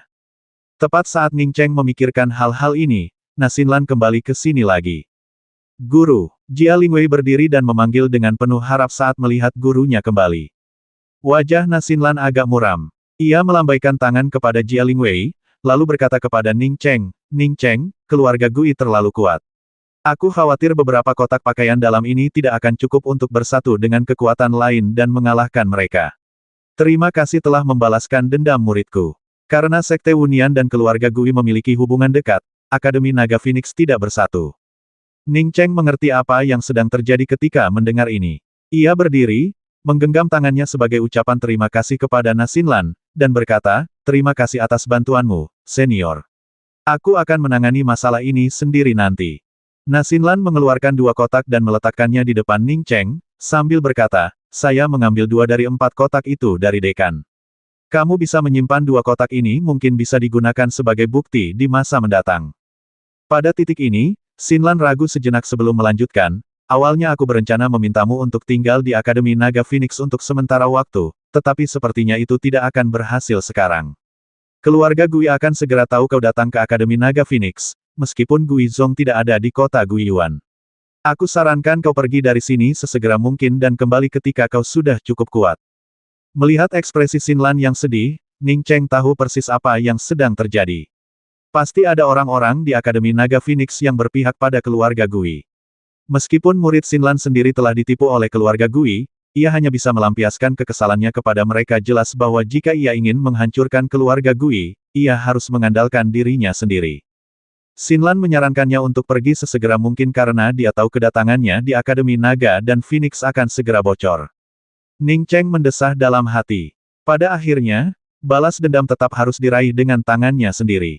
Ia telah merencanakan begitu lama di Tianzu terakhir kali, namun Sekte Zanxing Dao masih utuh. Ini menunjukkan bahwa kekuatan adalah hal yang paling mendasar. Senior, saya ingin bertanya, apa yang dimaksud dengan mengunci jiwa dan menarik keinginan, tanya Ning Cheng sambil menyimpan kedua kotak itu. Xinlan tidak menyembunyikan apapun dari Ning Cheng, "Aku baru tahu ini setelah pergi ke alam rahasia bersama orang-orang yang pulang. Setiap orang memiliki semacam tekad. Tekad ini bisa tumbuh lebih kuat karena peristiwa tertentu, dan bahkan terus terbentuk dalam diri seseorang. Mengumpulkan tekad itu sangat sulit. Aku pernah dengar dupa bisa mengumpulkan tekad, tapi tentu saja, aku tidak tahu apakah itu benar. Kami juga menyaksikan metode lain untuk mengumpulkan kekuatan sumpah di altar. Selain saya, Gui Feng dari Guijia dan Zai Xuanxing dari Sekte Wunian juga menyaksikannya. Metode ini melibatkan penguncian jiwa seorang perawan dan pengambilan kekuatan sumpahnya melalui sebuah arai. Kekuatan sumpah ini kemudian akan menempel pada pakaian dalam wanita tersebut dan digunakan. Hanya kekuatan sumpah seorang perawan yang paling kuat, dan metode pengumpulan kekuatan sumpah ini tidak memerlukan persembahan dupa. Karena metode ini sangat kejam, dan perawan yang diekstraksi akan dicerai-beraikan jiwanya serta dihancurkan esensi dan darahnya, kami bertiga sepakat bahwa metode ini terlalu kejam. Terlebih lagi, tidak ada yang tahu untuk apa kekuatan kehendak digunakan. Oleh karena itu, kami sepakat menghancurkan metode yang tercatat ini dan bersumpah untuk tidak pernah mengungkapkan hal semacam itu. Tanpa diduga, Gui Yuhai dari keluarga Gui kini telah menggunakannya, yang menunjukkan bahwa Gui Feng tidak menepati janjinya. Ning Cheng langsung mengerti Gui Jia pasti telah mendapatkan pedang Brahma, dan Gui Yuhai tahu bahwa pedang itu membutuhkan tekad untuk diaktifkan. Namun, ia tidak memiliki tekad, jadi Gui Feng mewariskan metode berbahaya ini kepadanya. Terima kasih banyak, senior. Saya pamit dulu. Ning Cheng berterima kasih lagi kepada Xinlan, lalu menarik Ning Ruolan pergi dengan cepat. Guru, kakak senior Ning sedang menginap di Akademi Naga Phoenix. Siapa lagi yang berani bertindak, tanya Jia Lingwei, agak bingung. Nasinlan menggelengkan kepalanya, tidak menjawab pertanyaan Jia Lingwei secara langsung, tetapi berkata, Lingwei, bersiaplah. Setelah kamu mencapai tingkat Yuan Hun, segera pergi ke Tianzu. Saudaraku, artefak terbang ini tampaknya jauh lebih cepat daripada yang sebelumnya. Ning Ruolan memperhatikan bahwa pesawat ruang angkasa itu bergerak lebih cepat dan segera berkata demikian. Ning Cheng tertawa, tentu saja. Ini adalah pesawat ruang angkasa artefak sejati tingkat rendah. Kecepatannya jelas tak tertandingi oleh pesawat ruang angkasa artefak roh. Ning Cheng telah merebut kapal terbang artefak sejati tingkat rendah ini dari Qile, seorang kultivator jiwa baru lahir tingkat 7. Bagaimana mungkin senjata sihir terbang seorang kultivator jiwa baru lahir begitu buruk? Kita mau kemana sekarang? Ning Ruolan tahu bahwa artefak sejati lebih maju daripada artefak spiritual, tetapi dia baru saja tiba di benua Yixing dan belum memahami perbedaannya dengan jelas. Ayo kita periksa lembah kapak murka dulu. Kalau kita tidak menemukan apa yang kucari, kita kembali ke Pingzu saja, kata Ning Cheng. Dia pergi ke lembah kapak murka untuk mencari tahu apakah tempat itu bisa diakses kapanpun setelah insiden terakhir. Jika ya, Meng Jingxiu telah memberinya peta, dan dia ingin memeriksa apakah rumah abadi anggrek anggur masih ada. Jika ya, dia tidak perlu khawatir kekurangan sumber daya kultivasi. Jika tidak, itu tidak masalah, itu tidak akan membuang banyak waktu, karena dia harus melewati pintu masuk lembah kapak murka di Jiazu dalam perjalanan kembali ke Pingzu. Ya, aku akan ikut kemanapun kakakku pergi. Ning Ruolan mengangguk. Baik di bumi maupun di benua Yixing, kakaknya adalah satu-satunya keluarganya. Setelah ragu sejenak, Ning Cheng berkata, Ruolan, aku ingin memberitahumu sesuatu. Jangan gugup atau panik. Kak, bilang saja, aku sama sekali tidak gugup. Ning Ruolan mendengus. Kakaknya ada di sampingnya, jadi apa yang membuatnya gugup? Sebenarnya, aku datang ke benua Yixing karena sebuah manik. Ketika Ning Cheng menceritakan masa lalunya, Ning Ruolan begitu terkejut hingga tak bisa berkata sepatah kata pun. Apa yang lebih mencengangkan jika ia tidak mengikuti Ning Cheng ke benua Yixing, ia sungguh tak akan percaya apa yang dikatakan kakaknya. Meskipun ia yakin Ning Cheng adalah kakaknya, gagasan untuk terlahir kembali sungguh keterlaluan. Saudaraku, apakah kamu mengatakan kebenaran? Itu benar. Fiuh. Ning Ruolan akhirnya bisa bernapas lega setelah beberapa saat, memeluk lengan Ning Cheng erat-erat, dan terisak-isak, wanita itu, Tian Muan, benar-benar orang menyebalkan. Dia hampir membasmi saudaraku. Ning Ruolan juga berada di tingkat kelima kultivasi pengumpulan Qi. Jika dia tidak mulai berkultivasi, dia tidak akan mempercayai kata-kata Ning Cheng sama sekali. Tapi sekarang, dia mengerti bahwa hal semacam ini cukup normal. Merasakan keterikatan Ruolan padanya, Ning Cheng merasa sangat beruntung karena dia pergi membawa saudara perempuannya ke sini, jika tidak, saudara perempuannya akan kesepian dan sengsara di bumi selama sisa hidupnya. Setelah beberapa saat, Ning Ruolan tiba-tiba teringat sesuatu dan bertanya dengan cemas, Kakak, jika kakak ipar Luo Fei ada di Pingzu, bagaimana kamu akan memperkenalkan hubungan kita? Ning Cheng hendak mengatakan bahwa Luo Fei seharusnya tidak berada di Pingzu, tetapi kata-katanya tercekat di tenggorokannya. Ia teringat Si Qianghua. Ia belum memberi tahu adiknya tentang Si Qianghua. Bagaimana ia harus membicarakan hal ini? Bisakah ia memberitahu Ruolan bahwa ia punya adik ipar bernama Si Qianghua? Ning Cheng memikirkannya dan memutuskan untuk tidak memberitahu Ruolan tentang hal ini. Ia pikir Ruolan tidak akan keberatan jika bertemu Qianghua nanti. Dulu, Ning Cheng membutuhkan waktu 1 atau 2 bulan untuk melakukan perjalanan dari Jiazu ke Lesu, dan ia melewati Yixinghai. Sekarang, Ning Cheng tidak lagi melewati Yixinghai, ia langsung melintasi beberapa benua. Dengan kecepatan artefak terbang tingkat rendah, ia kembali tiba di pintu masuk lembah Nufu di Jiazu hanya dalam waktu setengah bulan. Meskipun mereka melintasi padang pasir dan rawa yang luas, monster terbang biasa tidak mampu mengejar artefak terbang tingkat rendah milik Ning Cheng. Bahkan beberapa monster cepat pun dengan mudah dibasmi oleh Ning Cheng. Setibanya di lembah kapak murka, Ning Cheng menyadari bahwa formasi susunan dan batasan yang dibuat oleh tokoh-tokoh kuat di sana bertahun-tahun lalu sudah tidak efektif lagi. Pintu masuk masih diselimuti kabut putih, tetapi suara dentuman telah berhenti. Selain itu, terdapat bangunan-bangunan di sekitar lembah, dengan banyak kultivator yang datang dan pergi. Setelah membiarkan Ning Ruolan memasuki dunia kecil itu, Ning Cheng tiba di dekat pintu masuk. Bahkan sebelum ia mendekati bangunan-bangunan itu, indera kedewaannya mendeteksi sebuah susunan teleportasi yang cukup besar. Seorang kultivator pendirian fondasi berpakaian kuning sedang menjaga susunan teleportasi tersebut. Permisi, apakah ini susunan teleportasi untuk memasuki lembah kapak murka? Tanya Ning Cheng sambil berjalan mendekati kultivator itu. Ada pemberitahuan di sana, tidak bisakah kau membacanya sendiri? Menanggapi pertanyaan Ning Cheng, kultivator yang bertugas di sebelah susunan teleportasi menunjuk ke pemberitahuan itu.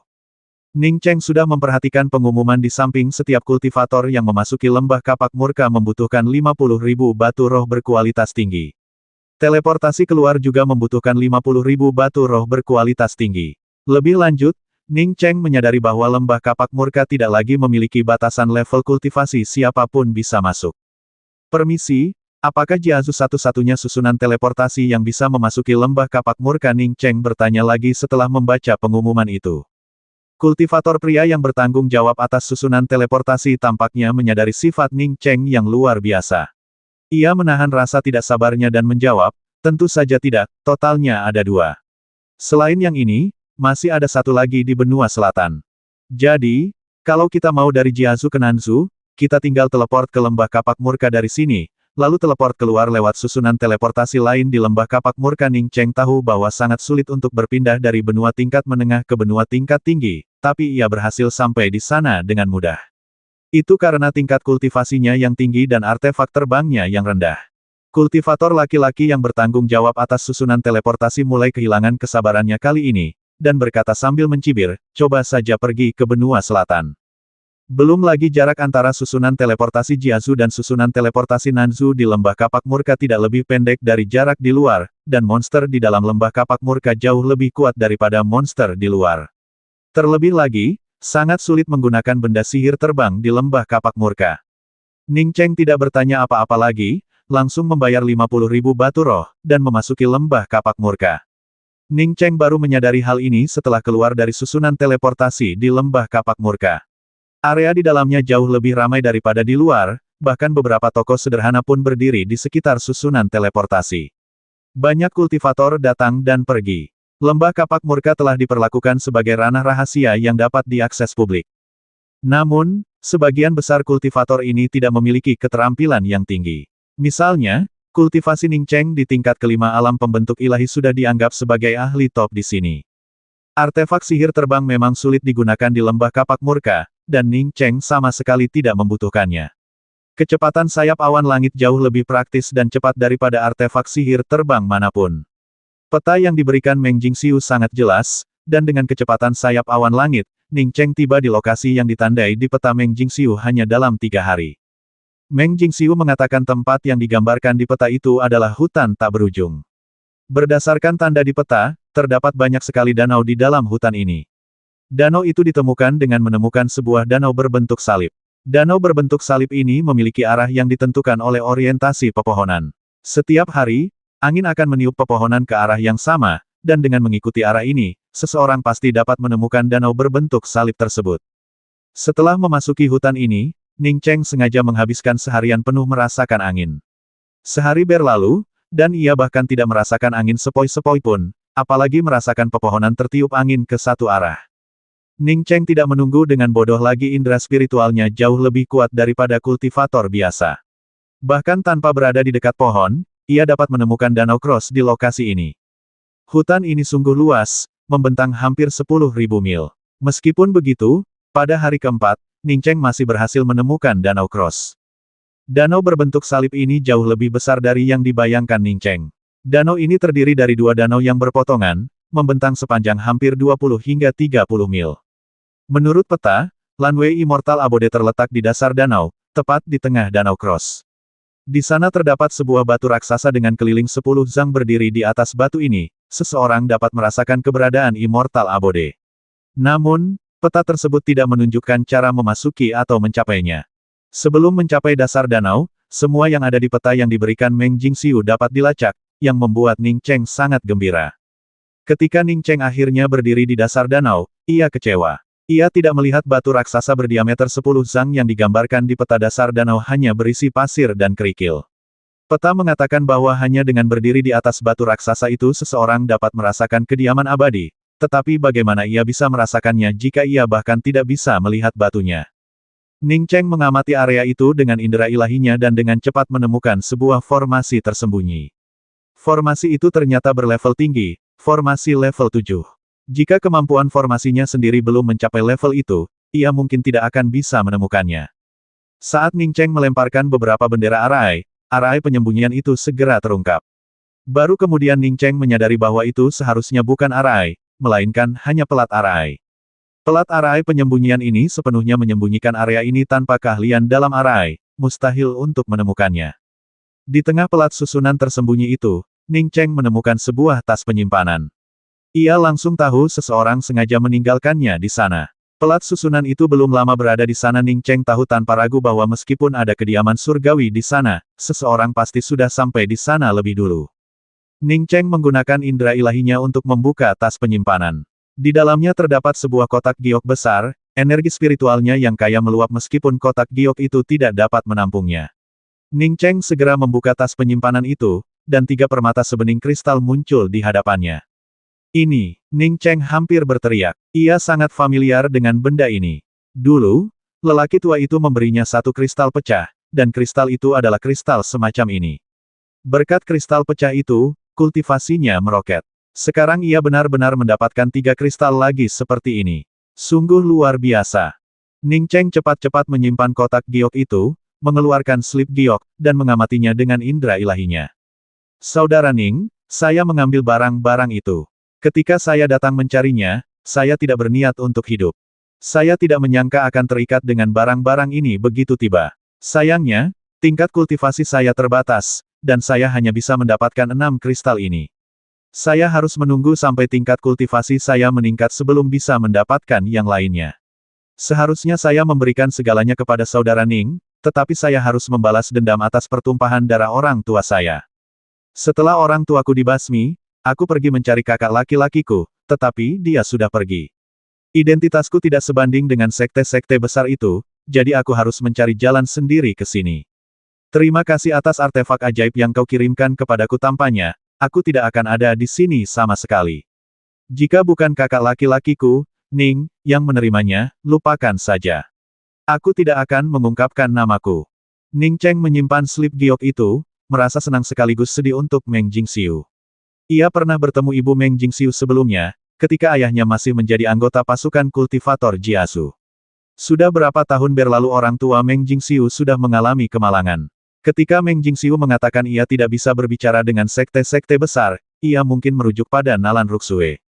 Ning Cheng tahu bahwa meskipun Meng Jingxiu bisa berbicara dengan Nalan Ruxue, ia tetap tidak akan bisa pergi ke Lesu. Untungnya, Meng Jingxiu telah diakui sebagai master oleh Immortal Mansion, dan Ning Cheng percaya bahwa dengan bakat dan hal-hal ini, kultivasinya akan berkembang lebih cepat daripada dirinya sendiri. Setelah meninggalkan lembah kapak murka, Ning Cheng tidak langsung kembali ke Pingsu. Ia justru pergi ke Pulau Pubu di Laut Yixing. Ia datang ke sana karena 2 alasan. Pertama, untuk mencari tahu siapa pembasmi orang tua Meng Jingxiu, dan kedua, untuk menemui Kong Pengpeng. Kong Pengpeng telah banyak membantunya saat melarikan diri bertahun-tahun yang lalu. Terlebih lagi, ia menyandang gelar perwira junior bintang 5 di Kam Yizeng. Ning Cheng tidak membuat keributan besar. Ia menggunakan pesawat ruang angkasa artefak magis biasa, yang dicegat di pinggiran Pulau Pubu. Ning Cheng tidak tahu apakah status perwira junior bintang 5-nya masih berlaku setelah bertahun-tahun meninggalkan Kam Yizeng. Jadi ketika para prajurit kultivator datang, ia langsung mengeluarkan token bahu perwira junior bintang 5-nya dan menyerahkannya. Saya Ning Cheng, perwira junior bintang 5 dari Kam Yizeng. Kam Yizeng. Kedua kultivator yang menghalangi Ning Cheng tampak terkejut. Ada masalah. Aku kembali dari Rules Road karena aku menghabiskan beberapa tahun di sana, jelas Ning Cheng. Setelah memastikan bahwa tanda bahu Ning Cheng benar, kedua kultivator yang menghentikan Ning Cheng memberinya tatapan simpatik dan mengundangnya ke Pulau Pubu. Ning Cheng segera tiba di rumah saudunya, tetapi ia tidak melihat bawahan kesayangannya, Yang Hong Hou, juga tidak melihat Nan Yue Fang, yang telah ia hadiahkan kapal perang perak hitam. Hanya ada beberapa prajurit Siu yang tidak dikenalnya yang menjaga pintu masuk rumah Saudu. Ketika indera kedewaan Ning Cheng menyapu rumah Saudu, ia menemukan bahwa formasi susunan dan batasan yang ia buat bertahun-tahun lalu tidak ada lagi. Tidak hanya semuanya telah dibatalkan, tetapi batasan baru juga telah dipasang. Ning Cheng tidak marah tentang semua ini. Rumah Saudu awalnya adalah hadiah dari Kong Pengpeng. Sudah menjadi kebiasaan bagi Kong Pengpeng untuk mengambil rumah besar itu dan memberikannya kepada bawahan lain setelah ia tahu ia telah melarikan diri. Lagi pula, Ia tidak akan tinggal di sini, ia hanya datang untuk melihat-lihat dan pergi, jadi entah ia memiliki rumah besar itu atau tidak, itu bukan masalah. Karena prefektur Saudu bukan lagi miliknya, Ning Cheng tidak pergi ke sana. Ia malah langsung pergi ke rumah Panglima Kong Peng Peng. Yang lebih membingungkan Ning Cheng adalah rumah Panglima Kong Peng Peng telah disegel, dan dilihat dari tanda-tandanya, rumah itu sudah disegel cukup lama. Ning Cheng merasakan ada yang tidak beres. Ia menduga Kong Peng Peng telah melakukan sesuatu yang serius. Kalau tidak, mengingat status Kong Peng Peng, ia seharusnya tidak berada dalam situasi ini. Apakah kamu Ning Saudu? Sebuah suara yang agak ragu memanggil. Ketika Ning Cheng melihat bahwa orang yang memanggilnya adalah seorang kultivator tahap awal alam kondensasi, ia segera berkata, benar, saya Ning Cheng, Komandan Junior Bintang 5 dari Kam Yizeng. Mendengar bahwa itu memang Ning Cheng, prajurit itu segera berkata, Tuan muda, silakan ikuti saya. Ning Cheng tidak menganggap serius seorang kultivator Nas Chen Sol belaka. Bahkan jika ada ahli di alam transformasi di Pulau Pubu, dia tidak akan takut. Nama saya Che Yang Bo. Dulu saya di bawah komando Nan Yuefang, Markis Muda Kam Yizeng. Setelah Nan Yuefang dijatuhi hukuman mati, saya meninggalkan militer dan sekarang menjadi pedagang kecil, kata Xiu Bingbing dengan suara rendah sambil berjalan. Ning Cheng tiba-tiba berhenti. Kau bilang Nan Yuefang, sang marsal muda, telah dijebloskan ke hukuman mati. Kenapa bagaimana dengan Yang Hong Hou? Nada bicara Ning Cheng berubah dingin. Dia adalah salah satu dari 4 marsal muda di Kam Yizeng. Bahkan jika dia pergi dan orang lain mengambil alih posisinya sebagai marsal muda, tidak perlu menjebloskan jenderal terbaiknya, Nan Yuefang, ke hukuman mati, kan? Yang Hong Hou juga telah dijatuhi hukuman mati, dan dia mungkin tidak akan memiliki kehidupan lagi sekarang, kata Che Yang Bo hati-hati. Ning Cheng punya firasat buruk. Yang Hong Hou dan Nan Yuefang sama-sama dari Kam Saudunya. Kalaupun Nan Yuefang mengalami kecelakaan, bagaimana mungkin kebetulan seperti itu kalau Yang Hong Hou juga mengalami kecelakaan? Ning Cheng menarik napas perlahan dan menenangkan diri. Dalam perjalanan kultivasinya, ia bahkan telah menyinggung sekte kuat seperti sekte tanpa hati. Ia tidak menganggap pasukan kecil kultivator di Pulau Pubu sebagai ancaman. Jika ini benar-benar karena dirinya, ia tidak akan ragu untuk menjungkir balikkan Pulau Pubu. Bagaimana kamu tahu aku ada di sini? Ning Cheng bertanya dengan suara berat. Keduanya telah tiba di luar sebuah bangunan kayu kecil. Setelah mengantar Ning Cheng masuk ke dalam gedung dan menutup pintu, Che Yang Bo berkata, salah satu dari 2 penjaga yang memeriksamu di luar adalah temanku. Aku sudah menyuruhnya untuk segera memberitahuku jika Ning Saudu kembali. Sehari sebelum Nan Yuefang Shaohou dan Yang Hong Hou ditangkap, Nan Yuefang Shaohou menghubungiku. Yang Hong Hou juga ada di sana saat itu. Dia memberitahuku bahwa Ning Saudu pasti akan kembali. Ning Cheng mengangguk. Ceritakan detailnya. Bahkan tempat Jenderal Kong Peng ditempatkan telah ditutup. Che Yang Bo tidak berbicara, tetapi mengeluarkan selembar giok dan menyerahkannya kepada Ning Cheng, sambil berkata, Tuan Saudu, ini peninggalan Nan Yuefang, sang markis muda. Ia berkata jika Tuan kembali, ia akan memberikannya kepada Tuan, dan jika Tuan tidak kembali, ia akan menghancurkannya saat Tuan meninggalkan Pulau Pubu. Ning Cheng mengambil slip giok itu dan mengamatinya dengan indera ilahi. Tak lama kemudian, raut wajahnya berubah muram. Masalah ini memang ada hubungannya dengan dirinya. Masalahnya terletak pada fakta bahwa ia membasmi seorang kultivator Xuan Ye bernama Shen Tuyun dari Yi Xinghai dan mencuri kapal perang perak hitam miliknya. Namun, Shen Tuyun ini memiliki latar belakang yang signifikan. Ia adalah anggota istana Muwang Yi Xinghai. Awalnya, pasukan kultivator Yi Xinghai dan pasukan kultivator 9 provinsi adalah musuh bebuyutan, jadi hal ini bukanlah hal yang aneh. Namun, jalan surgawi menuju Tianzu dibuka kembali, dan 9 provinsi berencana membangun susunan teleportasi ke Tianzu. Para kultivator yang terjebak di laut, termasuk yang berasal dari Yi Xinghai, juga tergoda. Pasukan kultivator Yi Xinghai secara proaktif berdamai dengan pasukan kultivator 9 provinsi, tidak hanya berbagi aturan jalan tetapi juga bersama-sama membangun susunan teleportasi. Secara logis, meskipun kedua belah pihak telah berdamai untuk sementara waktu, peristiwa masa lalu tidak seharusnya diungkit. Namun, Yi Xinghai datang mengetuk pintu mereka untuk membuat masalah karena Ning Cheng membasmi Shen Tuyun. Awalnya mereka mencoba mencari alasan lain, tetapi para kultivator dari Lesu, yang berpura-pura tidak melihat apa-apa, mengabaikan masalah tersebut. Pihak Yi Xinghai bahkan lebih berani. Kapal perang perak hitam direbut oleh Ning Cheng bahkan sebelum kedua belah pihak mencapai kesepakatan damai. Sekarang mereka mengklaim bahwa setelah perdamaian tercapai, Nan Yuefang dengan sengaja membasmi para kultivator Yi Xinghai dan mencuri kapal perang perak hitam. Mengetahui nasibnya akan celaka, Nan Yuefang mengukir kepingan giok ini. Ia hanya meminta bawahannya untuk mengantarkannya, berharap-harap cemas, karena ia tidak mengenal siapapun di luar Ning Cheng yang bisa membantunya. Ning Cheng menyimpan slip giok itu, niat membasmi membuncah di hatinya. Fakta bahwa pasukan kultivator lesu tidak ikut campur dalam masalah ini jelas mencurigakan. Pasukan kultivator Yixinghai tidak sekuat pasukan kultivator 9 provinsi, bahkan jika kesepakatan damai tercapai, pasukan kultivator 9 provinsi tidak akan mengabaikan situasi ini kecuali ada yang menutupinya. Merasakan niat membasmi Ning Cheng yang mengerikan, Che Yang Bo tanpa sadar menggigil. Apa yang terjadi dengan Jenderal Kong Peng Peng? Slip giok Nan Yuefang tidak menyebutkan Kong Peng Peng, tetapi Ning Cheng tahu bahwa sesuatu pasti telah terjadi pada Kong Peng Peng. Che Yang Bo buru-buru berkata, seluruh Pulau Pubu tahu apa yang terjadi selanjutnya. Jenderal Kong Peng Peng sangat marah karenanya. Ia berdiri dan berkata bahwa Nan Yuefang dan Yang Hong Hou seharusnya tidak ditangkap. Akibatnya, Jenderal Kong diserang oleh Lao Yu, Komandan Kam Yihai, dan Ni Gang, Komandan Kam Sanchang, karena hal ini. Mereka mengatakan bahwa Kong Peng Peng melindungi mereka. Apakah Jenderal Kong Peng Peng juga dipenjara? Ning Cheng bertanya dengan suara dingin. Tidak, jawab Che Yang Bo cepat. Jenderal Kong tahu ada yang akan berurusan dengannya, jadi dia segera melarikan diri dari Pulau Pubu. Akibatnya, dia dikepung oleh Jenderal Lao Yu dan Jenderal Ni Gang, serta Kang Cheng dari Akademi Bintang 7 Huntian di Laut Yixing, dan keberadaannya tidak diketahui.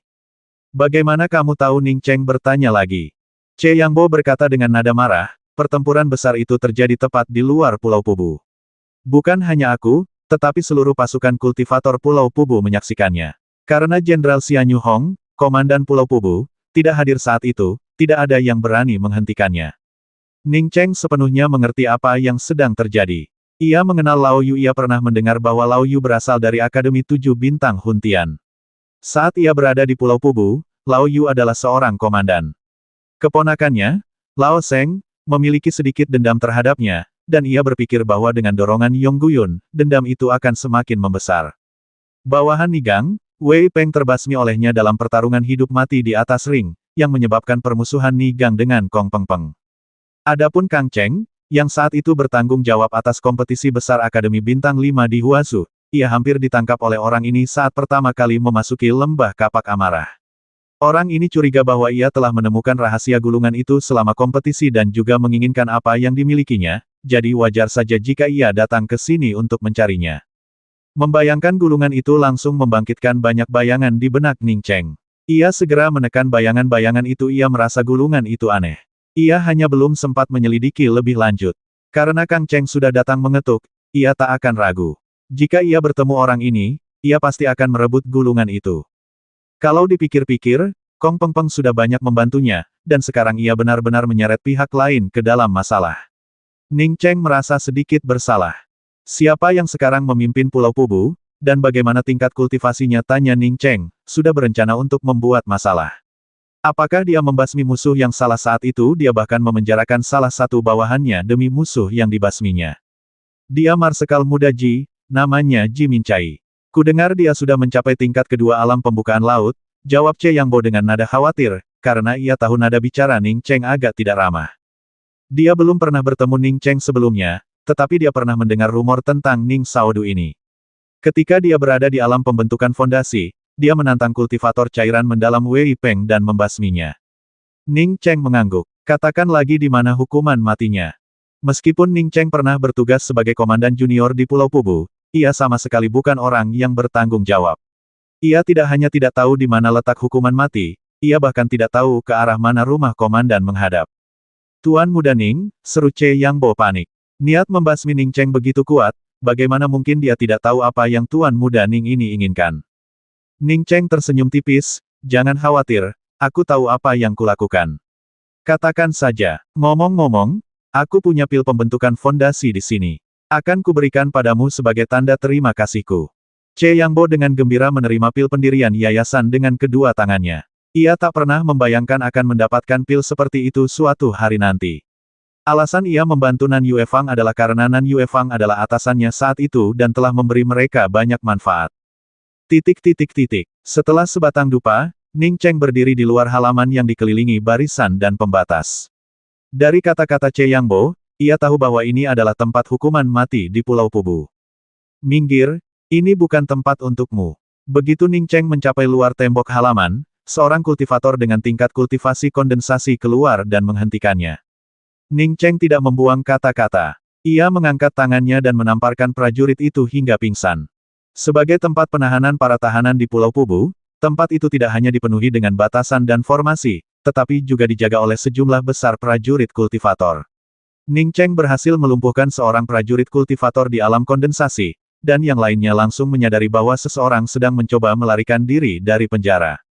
Mereka hampir tidak punya waktu untuk bereaksi ketika Ning Cheng menghancurkan formasi dan menyerbu ke dalam barisan kematian. Dalam waktu singkat, ia melumpuhkan semua prajurit kultivator yang masih berdiri.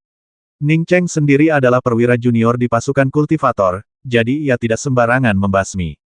Nan Yuefang dan Yang Honghou dipenjara di sel hukuman mati, dan tidak ada hubungannya dengan para penjaga. Meski begitu, setelah Ning Cheng memasuki hukuman mati, alarm yang memekakkan telinga masih berkumandang di seluruh Pulau Pubu.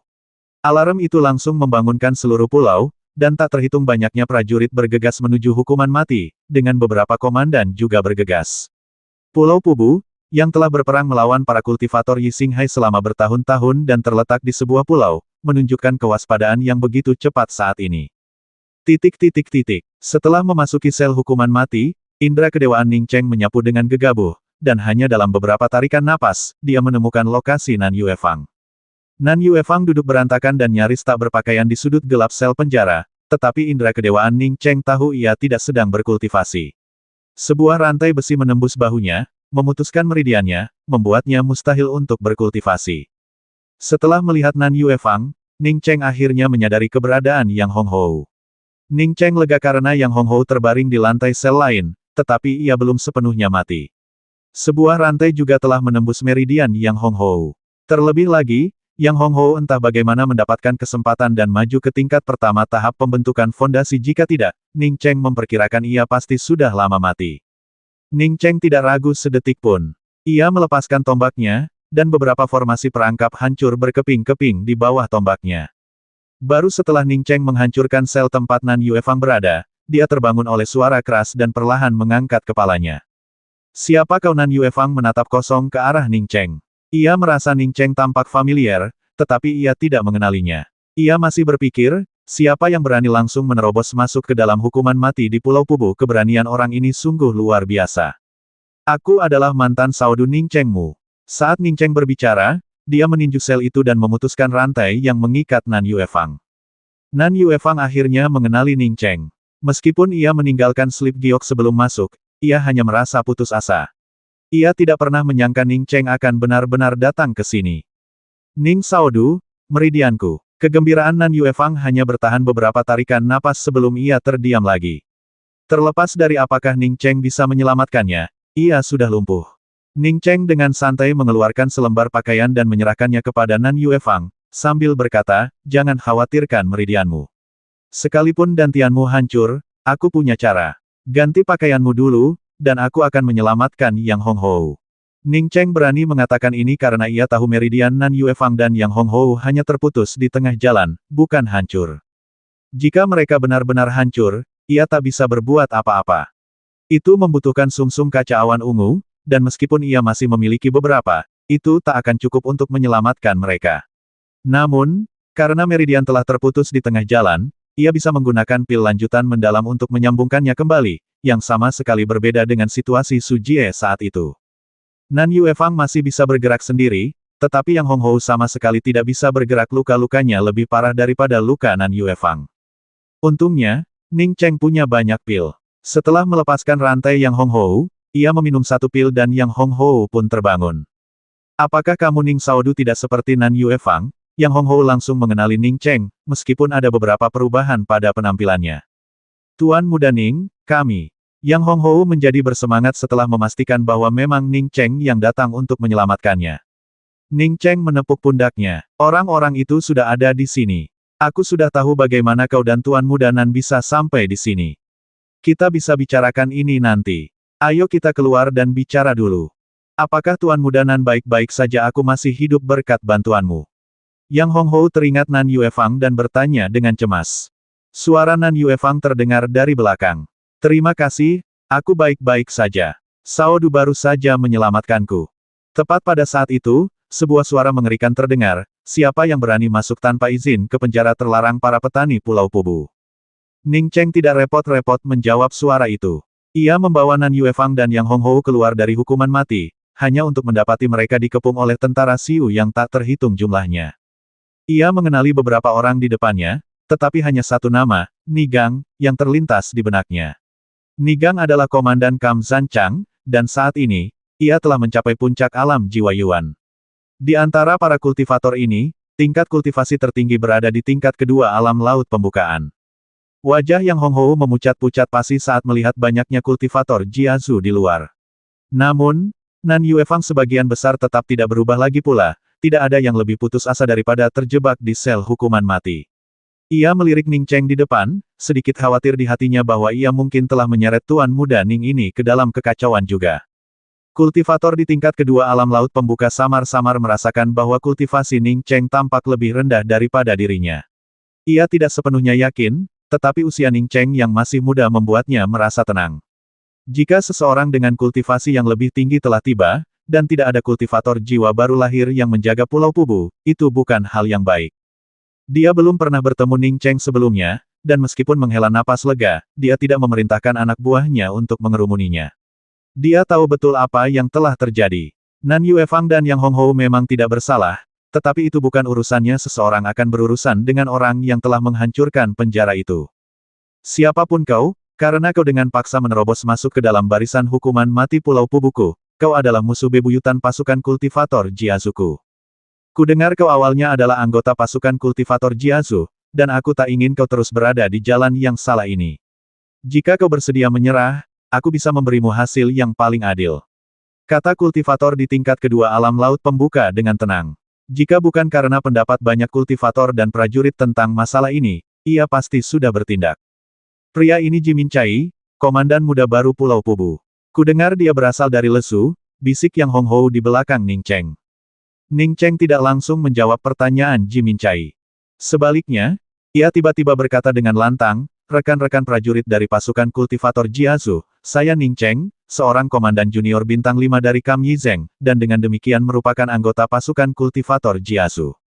Itulah sebabnya, ketika saya mendobrak paksa penjara, saya tidak membasmi satu orang pun. Bukannya saya tidak ingin membasmi, tetapi karena setiap kesalahan ada pelakunya. Dulu ketika saya pergi ke jalan aturan, bagaimana bawahan saya, Nan Yuefang dan Yang Honghou, dijebak adalah sesuatu yang tidak perlu saya jelaskan, semua orang tahu. Jadi, hari ini saya datang untuk keadilan. Kata-kata Ning Cheng langsung memicu kehebohan diskusi. Hanya sedikit yang menyadari apa yang terjadi dengan batalion Kong Peng Peng. Demi musuh-musuh Yi Xinghai, Pulau Pubu sebenarnya telah mengkhianati rakyatnya sendiri, sebuah tindakan yang hanya sedikit orang yang benar-benar setujui. Namun, dengan Kong Peng Peng yang terpaksa pergi, terlalu mudah bagi Nigang dan Lao Yu untuk melenyapkan dua bawahan yang tak berdaya itu. Omong kosong. Seorang pria botak melangkah maju sambil mendengus dingin. Sebelumnya, Komandan Kong Peng Peng dari Batalion Yizeng melarikan diri dari pasukan kultivator Jiazu karena takut dihukum, dan sekarang kau, seorang perwira junior, berani menyerbu hukuman mati di Pulau Pubu. Pada titik ini, pria botak itu tampak sangat marah. Ia membungkuk kepada kultivator di tingkat kedua alam pembukaan laut dan berkata, Komandan Ji, Nigang meminta izin untuk bertarung, menuntut agar orang menyebalkan pelanggar hukum ini ditangkap dan diinterogasi untuk mencari tahu kemana Kong Peng Peng melarikan diri dan apa yang membuat seorang komandan muda berani menyerbu barisan hukuman mati pasukan kultivator Pulau Pubu. Jimin Chai menyadari bahwa Ning Cheng harus ditangkap dan dibasmi, tetapi hampir semua orang di pasukan kultivator Jiazu tahu tentang situasi Nan Yuefang. Ia tidak menyangka Ning Cheng akan mengumumkannya secara terbuka, dan sekarang ia menyesal tidak membasmi Nan Yuefang dan Yang Honghou. Seandainya ia membasmi mereka lebih awal, semua ini tidak akan terjadi. Sekarang Nan Yuefang dan Yang Honghou telah muncul kembali, rasanya seperti mengingatkan semua orang akan masalah ini sekali lagi. Jika tidak ditangani dengan benar, itu tidak akan menjadi hal yang baik bagi pasukan kultivator Jiazu. Jimin Chai cukup kesal dialah yang membuat dirinya sendiri dalam masalah. Ketika Nan Yuefang dan Yang Honghou di penjara, dia belum menjadi anggota tentara kultivator Jiazu. Xian Yu Hong yang bertanggung jawab saat itu, dan kultivasi serta status Xianyu Hong lebih tinggi darinya. Dia tidak mau menyinggung orang di depan tentara kultivator Jiazu demi dua orang yang tidak penting itu. Komandan Ji, jika masalah ini tidak ditangani dengan serius, pasukan kultivator Jiazu kita akan hancur berantakan dan tidak akan ada disiplin militer yang tersisa. Melihat Jimin Cai ragu-ragu, Ni Gang berbicara lagi. Jimin menyadari bahwa ia harus menjatuhkan Ning Cheng di depan umum dan kemudian mengecilkan masalah Nan Yuefang. Tepat saat dia hendak berbicara, Ning Cheng berkata dengan dingin lagi, bukannya aku tidak membasmi, tapi aku tidak bisa. Mulai sekarang, siapapun yang tidak ingin bergaul dengan sampah seperti Ni Gang dan Lao Yu, silakan mundur. Kalau tidak, aku akan menganggap mereka semua musuh kubu Yi Zheng. Di antara para kultivator yang datang terdapat anggota kubu Yi Zheng. Mendengar kata-kata Ning Cheng, anggota kubu Yi Zheng segera mundur. Pasukan kultivator berbeda dari pasukan biasa, bahkan jika seseorang tidak memilih menjadi prajurit kultivator, mereka dapat menemukan tempat untuk berkultivasi sendiri, yang bukan masalah besar. Dulu, ketika Kong Peng Peng dipaksa pergi, tidak ada yang memimpin. Sekarang Ning Cheng telah maju, tidak ada yang mau mempertaruhkan nyawa demi Ni Gang. Bahkan komandan baru Kam Yi Zheng pun belum tentu mau maju. Jimin Cai, yang awalnya ingin berbicara, melihat banyak prajurit dari Kam Yi Zheng mundur secara sukarela, hatinya tergerak. Ia tidak melanjutkan bicaranya. Karena semuanya sudah terjadi, mengapa ia harus terus berperan sebagai penjahat? Ia berada di pasukan kultivator Jiazu untuk menimba pengalaman selama beberapa tahun. Ia akan pergi ke jalan surgawi di masa depan. Jika Ni Gang bisa membasmi Ning Saodu, ia akan senang melihatnya terjadi. Melihat Jimin Cai terdiam, Ni Gang mendengus dingin, melangkah maju, dan tiba di depan Ning Cheng dalam sekejap mata. Pada saat yang sama, sebuah pedang besar muncul. Ning Cheng sudah lama ingin membasmi orang ini, tetapi tanpa diduga, sebelum dia sempat naik, orang ini malah menawarkan diri. Dia melepaskan tombak hitam, menciptakan jaring cahaya tombak es. Pedang panjang raksasa yang dilepaskan Ni Gang sama sekali tak mampu menembus sinar tombak yang tak berujung, sementara sinar tombak itu tak menunjukkan tanda-tanda ragu. Dalam sekejap, pedang itu berubah menjadi bayangan tombak es, menghantam pedang panjang itu ke samping dan menghantam dada Ni Gang. Dengan suara keras, Ni Gang hancur berkeping-keping oleh tembakan itu, sementara Ning Cheng dengan santai mengambil sebuah cincin. Hanya dengan satu gerakan, atau lebih tepatnya, tanpa satu gerakan pun.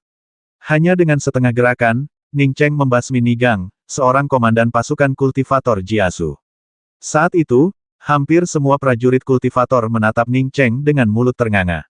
Apakah ini tingkat kultivasi tahap Nas Chen Sol? Keberanian Ni Gang tersohor di Pulau Pubu.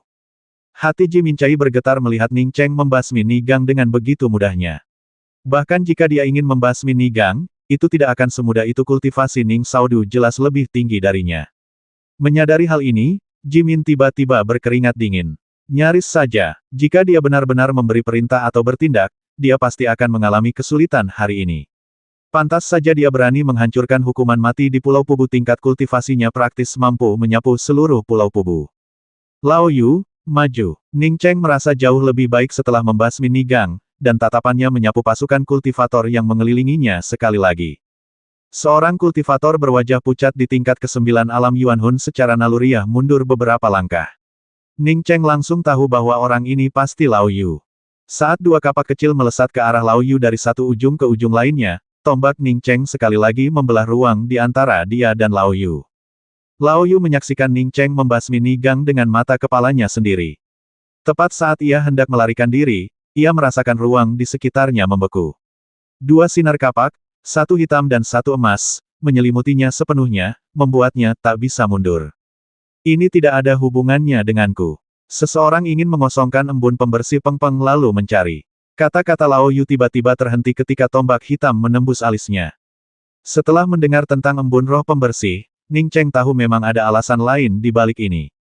Jelas bahwa Kong Peng Peng telah menjual embun roh pembersih untuk mengumpulkan dana bagi kemajuannya menuju keilahian, dan seseorang telah menemukannya. Kemudian, ia menggunakan pembasmian Shen Tu Yun oleh Ning Cheng sebagai dalih untuk berkomplot melawan Kong Peng Peng. Setelah membasmi dua jenderal, Ning Cheng bersikap seolah-olah tidak terjadi apa-apa, menyimpan cincinnya, dan berjalan mendekati Jimin Cai. Jimin Cai secara naluriah mundur beberapa langkah, sekaligus mengunci indera ilahinya pada artefak sihirnya. Ia akan segera membalas begitu Ning Cheng bergerak. Komandan Ji, saat itu, Ni Gang dan Lao Yu menzalimi orang-orang berjasa, dibutakan oleh keserakahan. Mereka memutus meridian Nan Yue Fang dan Yang Hong Hou, merantai mereka, dan memenjarakan mereka di sel hukuman mati. Bukankah seharusnya Komandan Ji memberikan penjelasan untuk ini? Ning Cheng menatap Ji Minchai dan bertanya dengan dingin. Ji Minchai menghela napas lega ketika melihat Ning Cheng tidak langsung bergerak. Seorang master sekaliber Ning Cheng berada di luar jangkauan bahkan pasukan kultivator yang besar sekalipun. Lagi pula, para kultivator itu mungkin tidak berpihak padanya dalam hal ini. Kalaupun mereka menyerang, kemungkinan besar itu hanya perlawanan pura-pura. Yang terpenting, dia tidak ingin melawan Ning Cheng itu sama sekali bukan urusannya. Masalah ini memang sangat disesalkan. Saya belum lama di sini, dan awalnya berniat menyelesaikan masalah ini segera setelah tiba, tetapi terlalu banyak hal yang harus dilakukan di Pulau Pubu. Meskipun masalah ini bukan tanggung jawab saya tetap merasa sangat bersalah terhadap Markis Muda Nan Yue Fang dan Kapten Yang Hong Hou. Saya pasti akan memberikan keadilan kepada mereka. Ji Minchai tidak hanya dengan halus menjelaskan kepada Ning Cheng bahwa masalah ini tidak ada hubungannya dengan dirinya, tetapi juga sepenuhnya melupakan pernyataannya sebelumnya bahwa ia tidak akan membiarkan siapapun yang membobol sel hukuman mati Pulau Pubu lolos. Ning Cheng tidak ingin menyebabkan pertumpahan darah di Pulau Pubu. Karena Ji Minchai sudah bicara, ia tidak akan membuang-buang waktu lagi. Masalah ini tidak ada hubungannya dengan Ji Minchai, dan ia tidak perlu menyinggung pasukan kultivator Jiasu. Membasmi Ji Minchai hanya akan membuatnya dikejar oleh para kultivator Nas Chen Sol, yang tidak akan banyak menguntungkannya. Mengenai pembasmiannya terhadap Ni Gang dan Lao Yu, Ning Cheng yakin bahwa bahkan jika para kultivator lesu menyerangnya, itu akan memakan waktu lama sebelum mereka melakukannya. Jika tidak ada yang membantu Ni Gang dan Lao Yu, maka membasmi mereka sama saja dengan membasmi 2 ekor ayam. Soal keadilan, aku yakin Komandan Ji pasti bisa mencapainya. Sekarang meridian Nan Yue Fang dan Yang Hong Hou telah hancur, aku ingin tahu apa pendapat Komandan Ji tentang masalah ini. Ning Cheng menatap Ji Minchai dan berkata perlahan. Hati Ji Minchai mencelos. Ia mengira Ning Cheng akan berkelahi. Namun, melihat Ning Cheng tampaknya tidak berniat menyerang, ia menggertakkan gigi dan berkata, masalah Nan Yue Fang dan Yang Hong Hou sungguh disesalkan, tetapi kekuatan Pulau Pubu terbatas, dan mereka tidak dapat memproduksi pil untuk memulihkan meridian. Tepat ketika Ji Minchai hendak menyarankan untuk berkonsultasi dengan pasukan kultivator lesu, Ning Cheng menyela, Komandan Ji, bagaimana kalau begini lupakan saja meridian yang rusak itu. Kau bisa mewakili pihak Pulau Pubu dan menawarkan kompensasi. Bagaimana menurutmu, Komandan Ji? Saat Ning Cheng mengucapkan kalimat terakhirnya, auranya semakin kuat. Orang itu telah dibasmi oleh Ning Cheng. Masalah meridian yang terputus harus dimaafkan, dan Ning Cheng sekarang menuntut kompensasi. Ji Minchai segera berkata, atas nama pasukan kultivator Jiasu, aku dapat memberikan masing-masing dari mereka 500.000 batu roh tingkat tinggi, 1 harta sihir terbang senjata roh tingkat menengah, dan 1 harta sihir serangan senjata roh tingkat tinggi.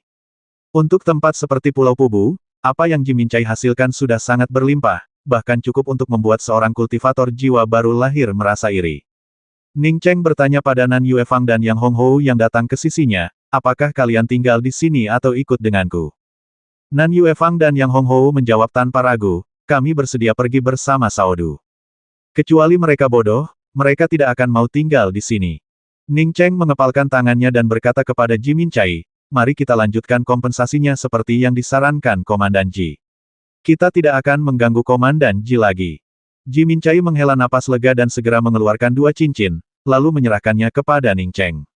Ning Cheng kemudian menyerahkan kedua cincin itu kepada kedua pria yang bersemangat itu, lalu menangkupkan tangannya memberi hormat kepada Ji Minchai, sambil berkata, terima kasih banyak, Komandan Ji, karena telah menangani masalah ini dengan adil. Sebelum saya pamit, saya ingin bertanya kepada Komandan Ji, di mana Kang Cheng dari Akademi Bintang 7 Huntian? Ji Minchai menyadari bahwa Ning Cheng belum sepenuhnya menyerah, ia masih ingin menemukan Kang Cheng. Tapi itu bukan urusannya lagi. Ia sudah menyelesaikan urusan di sini, apa pentingnya baginya hidup atau matinya Kang Cheng. Kang Cheng tidak ada di Akademi Huntian. Seharusnya dia pergi ke Tianzu. Konon dia dipilih oleh Akademi Huntian untuk pergi ke Tianzu, jawab Ji Minchai tanpa menyembunyikan apapun. Ning Cheng awalnya berencana mengunjungi Akademi Bintang 7 Huntian di Jiazu, tetapi karena Kang Cheng tidak ada di sana, ia terpaksa tidak pergi. Ia mengeluarkan artefak terbang tingkat rendah, membiarkan Nan Yue Fang dan Yang Hong Hou naik ke pesawat ruang angkasa, dan langsung bergegas keluar dari Pulau Pubu. Melihat senjata sihir terbang artefak sejati tingkat rendah milik Ning Cheng, Jimin merasa semakin beruntung karena tidak bertarung dengannya. Berapa banyak orang dengan senjata sihir terbang artefak sejati tingkat rendah yang mudah diganggu. Tuan Muda Ning, Nan Yuefang dan Yang Honghou mengira mereka akan celaka, tetapi tanpa diduga, Ning Cheng datang menyelamatkan mereka. Setelah meninggalkan Pulau Pubu, hal pertama yang ingin mereka lakukan adalah berterima kasih kepada Ning Cheng. Ning Cheng tersenyum. Mulai sekarang, panggil saja aku Ning Cheng. Saudu itu sudah berlalu, dan aku tidak peduli lagi. Ini 2 pil Suansu. Pergilah ke kabin dalam untuk menyambungkan meridianmu dulu, baru kita bicara. Saudara Ning, aku masih bisa memulihkan kultivasiku.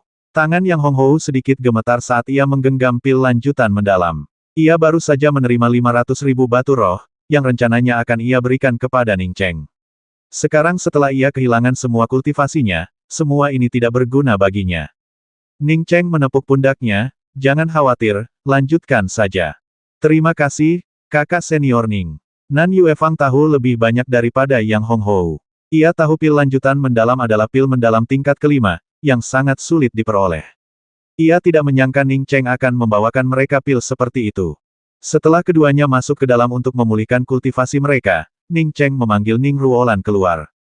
Saudaraku, apakah kita sudah meninggalkan lembah kapak murka mengetahui jarak antara dirinya dan para kultivator di sini? Ning Ruolan berkultivasi setiap hari, terus berkembang.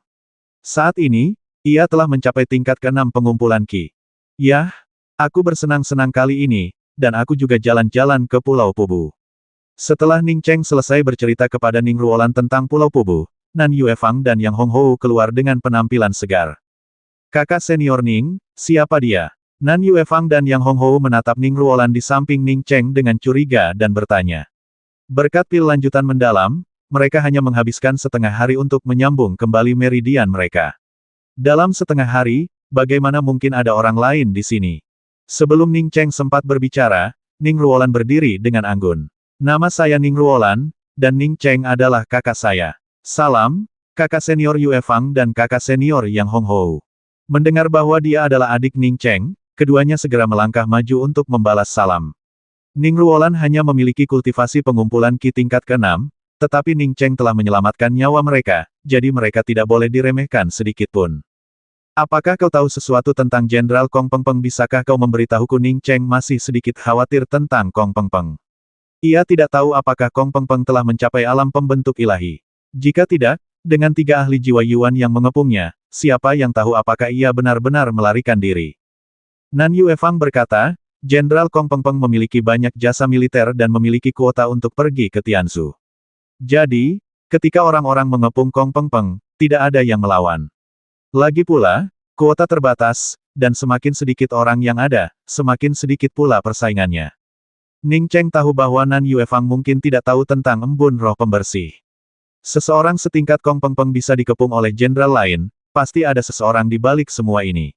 Dia sebelumnya mendengar Jia Lingwei mengatakan bahwa keluarga Gui berhubungan baik dengan tentara kultivator 9 provinsi, jadi keluarga Gui mungkin juga terlibat dalam masalah ini. Kakak senior Ning, kita mau kemana sekarang? Mendengar Nan Yuefang memanggil Ning Cheng dengan sebutan kakak senior, Yang Honghou pun ikut mengubah sapaannya menjadi kakak senior. Ning Cheng pertama-tama mengeluarkan beberapa botol giok dan menyerahkannya kepada Nan Yuefang dan Yang Honghou. Ini pil untuk kultivasi kalian, termasuk pil pembangkit kehidupan.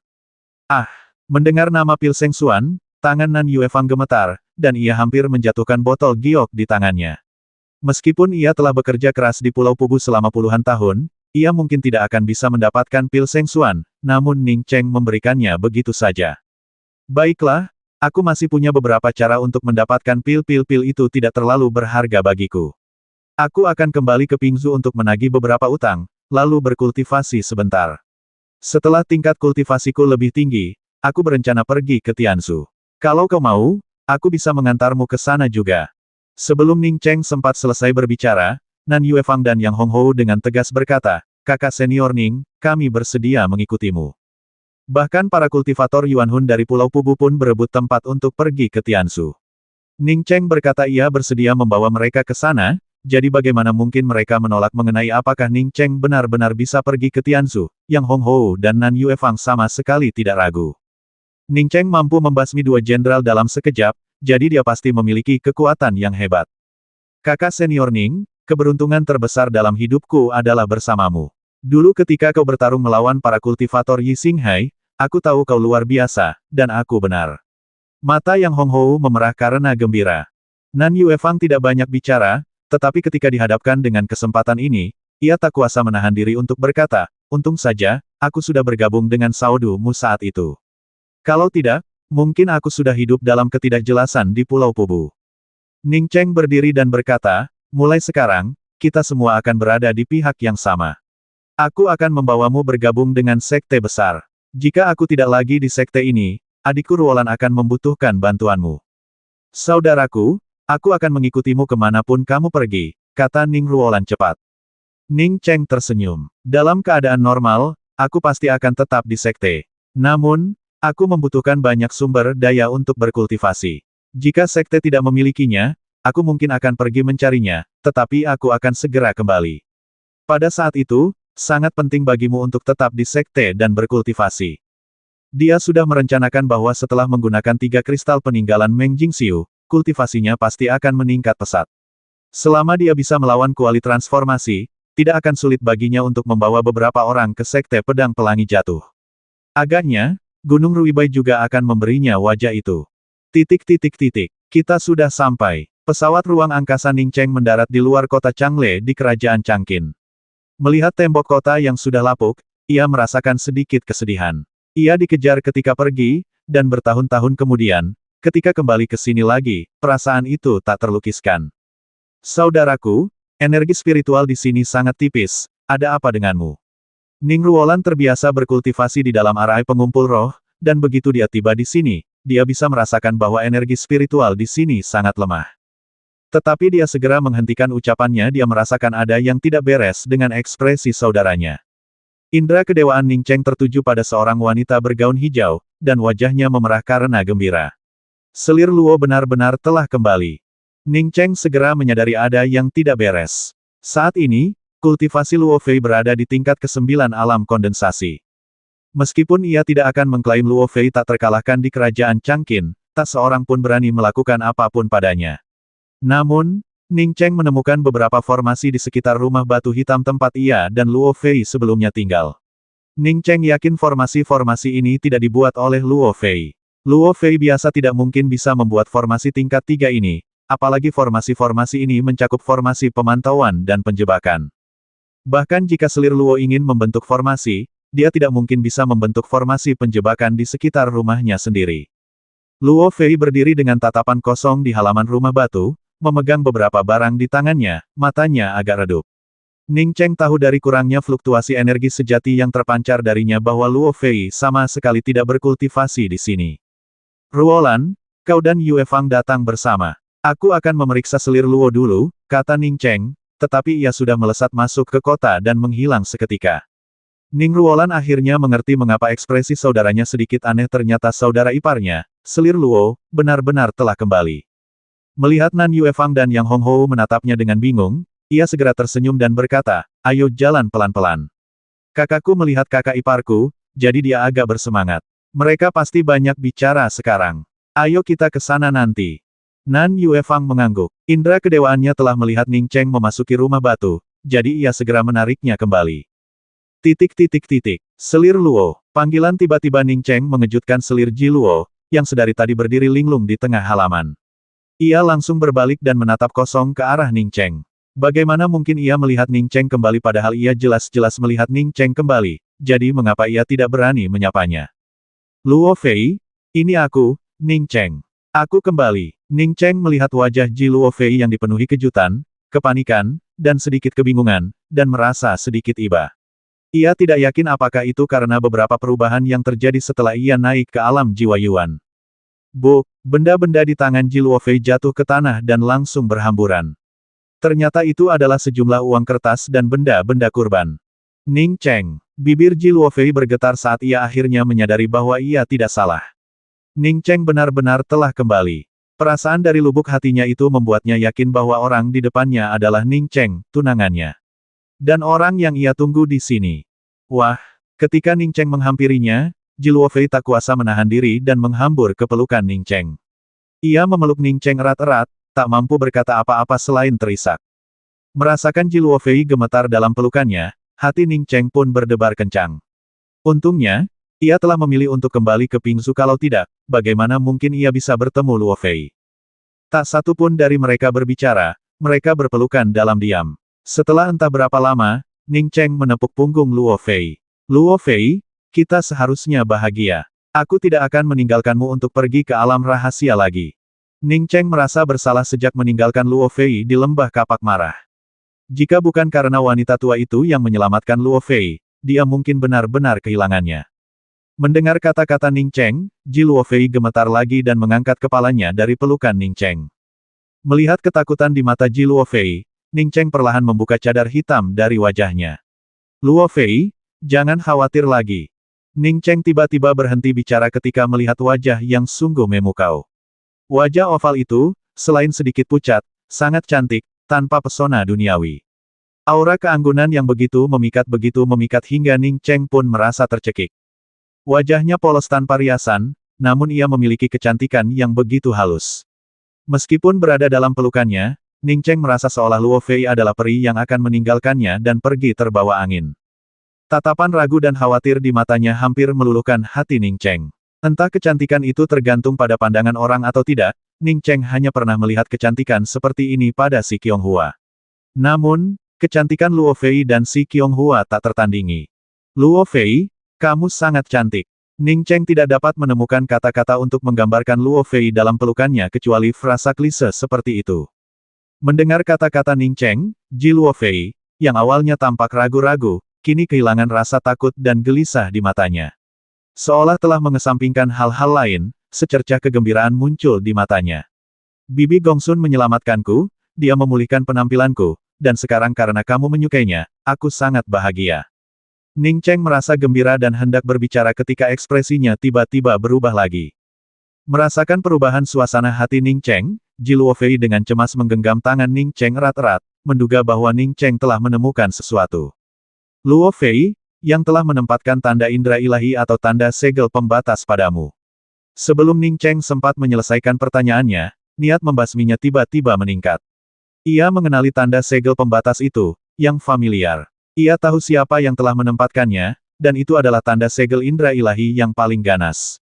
Dia bahkan menghubungi Xinlan dari Akademi Naga dan Phoenix mengenai masalah ini. Dua kotak pakaian dalam kekuatan sumpah itu masih ada di cincinnya. Xinlan tentu saja tidak akan melakukan hal seperti itu, dan mungkin orang dari Sekte Wunian itu juga tidak. Selain Gai Feng yang pulang, sama sekali tidak ada orang lain yang bisa melakukan ini. Sekembalinya ke rumah, niat membasmi Ning Cheng semakin kuat. Awalnya ia berencana untuk menyelesaikan masalah dengan keluarga Gui setelah kultivasinya meningkat, tetapi ia tidak menyangka mereka akan mencarinya. Membayangkan apa yang akan terjadi jika ia tidak kembali tepat waktu membuat Ning Cheng ketakutan. Niat membasmi yang kuat membuat Ji Luofei, yang berada di pelukan Ning Cheng, menggigil. Tanpa sadar, ia memeluk Ning Cheng lebih erat. Aku sudah sangat senang bertemu denganmu lagi. Ini membuktikan bahwa pilihanku saat itu benar. Kau pasti akan kembali. Kau tahu, Ning Cheng segera menahan keinginan membasminya dan membelai rambut panjang Ji Luofei dengan penuh kasih sayang. Ya, aku telah ditandai dengan indera ilahi, dan kediamanku dikelilingi oleh formasi perangkap. Tapi aku bukan satu-satunya yang ditandai dengan indera ilahi di kota Changle. Wanita-wanita lain telah dibawa ke Akademi Bintang Kedua Changqin dan dikumpulkan bersama. Aku menuntut untuk tinggal di sini sendirian, atau aku akan basmi diri.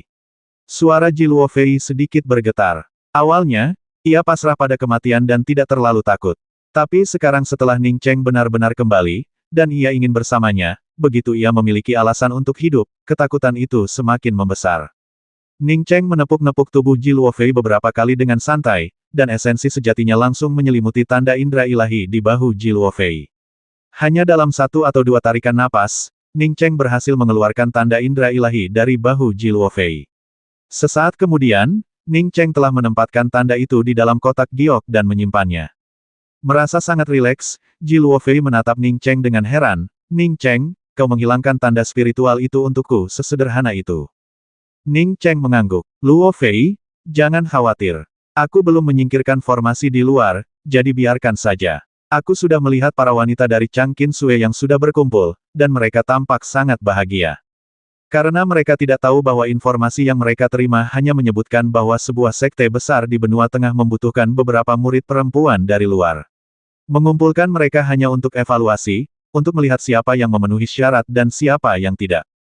Kata-kata Ji Luofei langsung membuat Ning Cheng mengerti. Di pelosok kerajaan Changqin, siapa yang tidak ingin sekte besar dari benua menengah merekrut murid rasanya seperti rejeki nomplok, sesuatu yang diimpikan semua orang. Jadi, wajar saja jika para wanita ini bahagia. Terlepas dari apakah itu karena dia atau bukan, begitu dia pulang dan menemukan Luo Fei, dia memutuskan untuk melunasi hutangnya. Anehnya, ketika aku memiliki penanda spiritual, aku selalu merasa perlu menyalakan dupa. Ji Luo Fei sepertinya merasakan perubahan dalam dirinya. Aku akan menjelaskannya nanti. Setelah Ning Cheng selesai berbicara, dia memanggil ke pintu, Ruolan, kamu juga boleh masuk. Ji Luofei kemudian menyadari bahwa Ning Cheng tidak datang sendirian. Dia kemudian melihat 3 orang berjalan masuk. Ning Ruolan menatap Ji Luofei dengan kaget. Baik Tian Muan maupun Ji Luofei dianggap cantik. Karena itu, ia tidak terlalu peduli dengan apa yang disebut cantik selain Tian Muan. Ia belum pernah melihat wanita cantik yang benar-benar memukau. Namun, ia belum pernah melihat wanita secantik Ji Luofei. Apakah ini kakak iparnya? Nan Yuefang dan Yang Honghou diam-diam terkesima saat melihat Ji Luofei istri Ning Cheng begitu cantik. Kakak ipar Luofei, kamu sangat cantik, wanita tercantik yang pernah kulihat. Ning Ruolan sudah berjalan cepat. Kakak ipar Ji Luofei menatap Ning Cheng dengan bingung. Kenapa wanita ini memanggilnya kakak ipar? Ning Cheng buru-buru berkata, Ruolan, Luofei dan aku belum menikah, jadi mulai sekarang kamu bisa memanggilnya kakak Luofei. Permaisuri Luo, ceritanya panjang. Nanti aku ceritakan, Ning Cheng menjelaskan kepada selir Luo, lalu memperkenalkan Nan Yuefang dan Yang Honghou. Setelah perkenalan, Ning Cheng berkata kepada Yang Honghou, pergilah ke kota Changle dan carilah tempat menginap yang luas. Kita akan tinggal di kota Changle untuk sementara waktu. Yang Honghou segera menanggapi dan keluar. Aku juga ikut. Nan Yuefang tahu kalau Ning Cheng, Ji Luofei, dan adiknya sedang banyak urusan, jadi tidak nyaman baginya untuk tinggal di sini. 1 jam kemudian, Ning Cheng menceritakan kisahnya secara rinci. Ji Luofei menatap Ning Cheng dengan linglung, bertanya-tanya bagaimana ia bisa berubah begitu banyak setelah kejadewa keluarganya. Ternyata ia telah menjalani 2 kehidupan. Maaf, Luofei, aku belum pernah memberitahumu tentang ini sebelumnya. Ning Cheng berdiri dan meminta maaf ketika melihat Ji Luofei sedikit terkejut. Ji Luofei tahu bahwa Ning Ruolan dan Ning Cheng memiliki hubungan yang sangat baik. Ia selalu menganggap mereka seperti kakak dan adik, tetapi ternyata tidak. Sekarang, setelah mendengar kata-kata Ning Cheng, ia menyadari bahwa Ning Ruolan memang adik Ning Cheng. Mendengar permintaan maaf Ning Cheng, Ji Luofei bereaksi, bahkan mengabaikan Ning Ruolan di sampingnya, lalu berdiri dan memeluk Ning Cheng erat-erat. Ia sepenuhnya mengerti mengapa Ning Cheng berubah sebelumnya, kini ia mengetahuinya. Namun, terlepas dari apakah Ning Cheng telah bereinkarnasi dari kehidupan masa lalunya atau tidak, semua itu tak lagi penting baginya. Yang ia tahu hanyalah ia mencintai orang yang sedang dipeluknya. Tindakan Ji Luofei mengungkapkan pikirannya. Ning Cheng dengan lembut membelai rambut Ji Luofei dan berkata, Luofei, kamu pasti sangat menderita beberapa tahun terakhir ini. Katakan padaku, bagaimana kamu bisa sampai di sini dan kapan batasan pada tubuhmu dicabut? 400.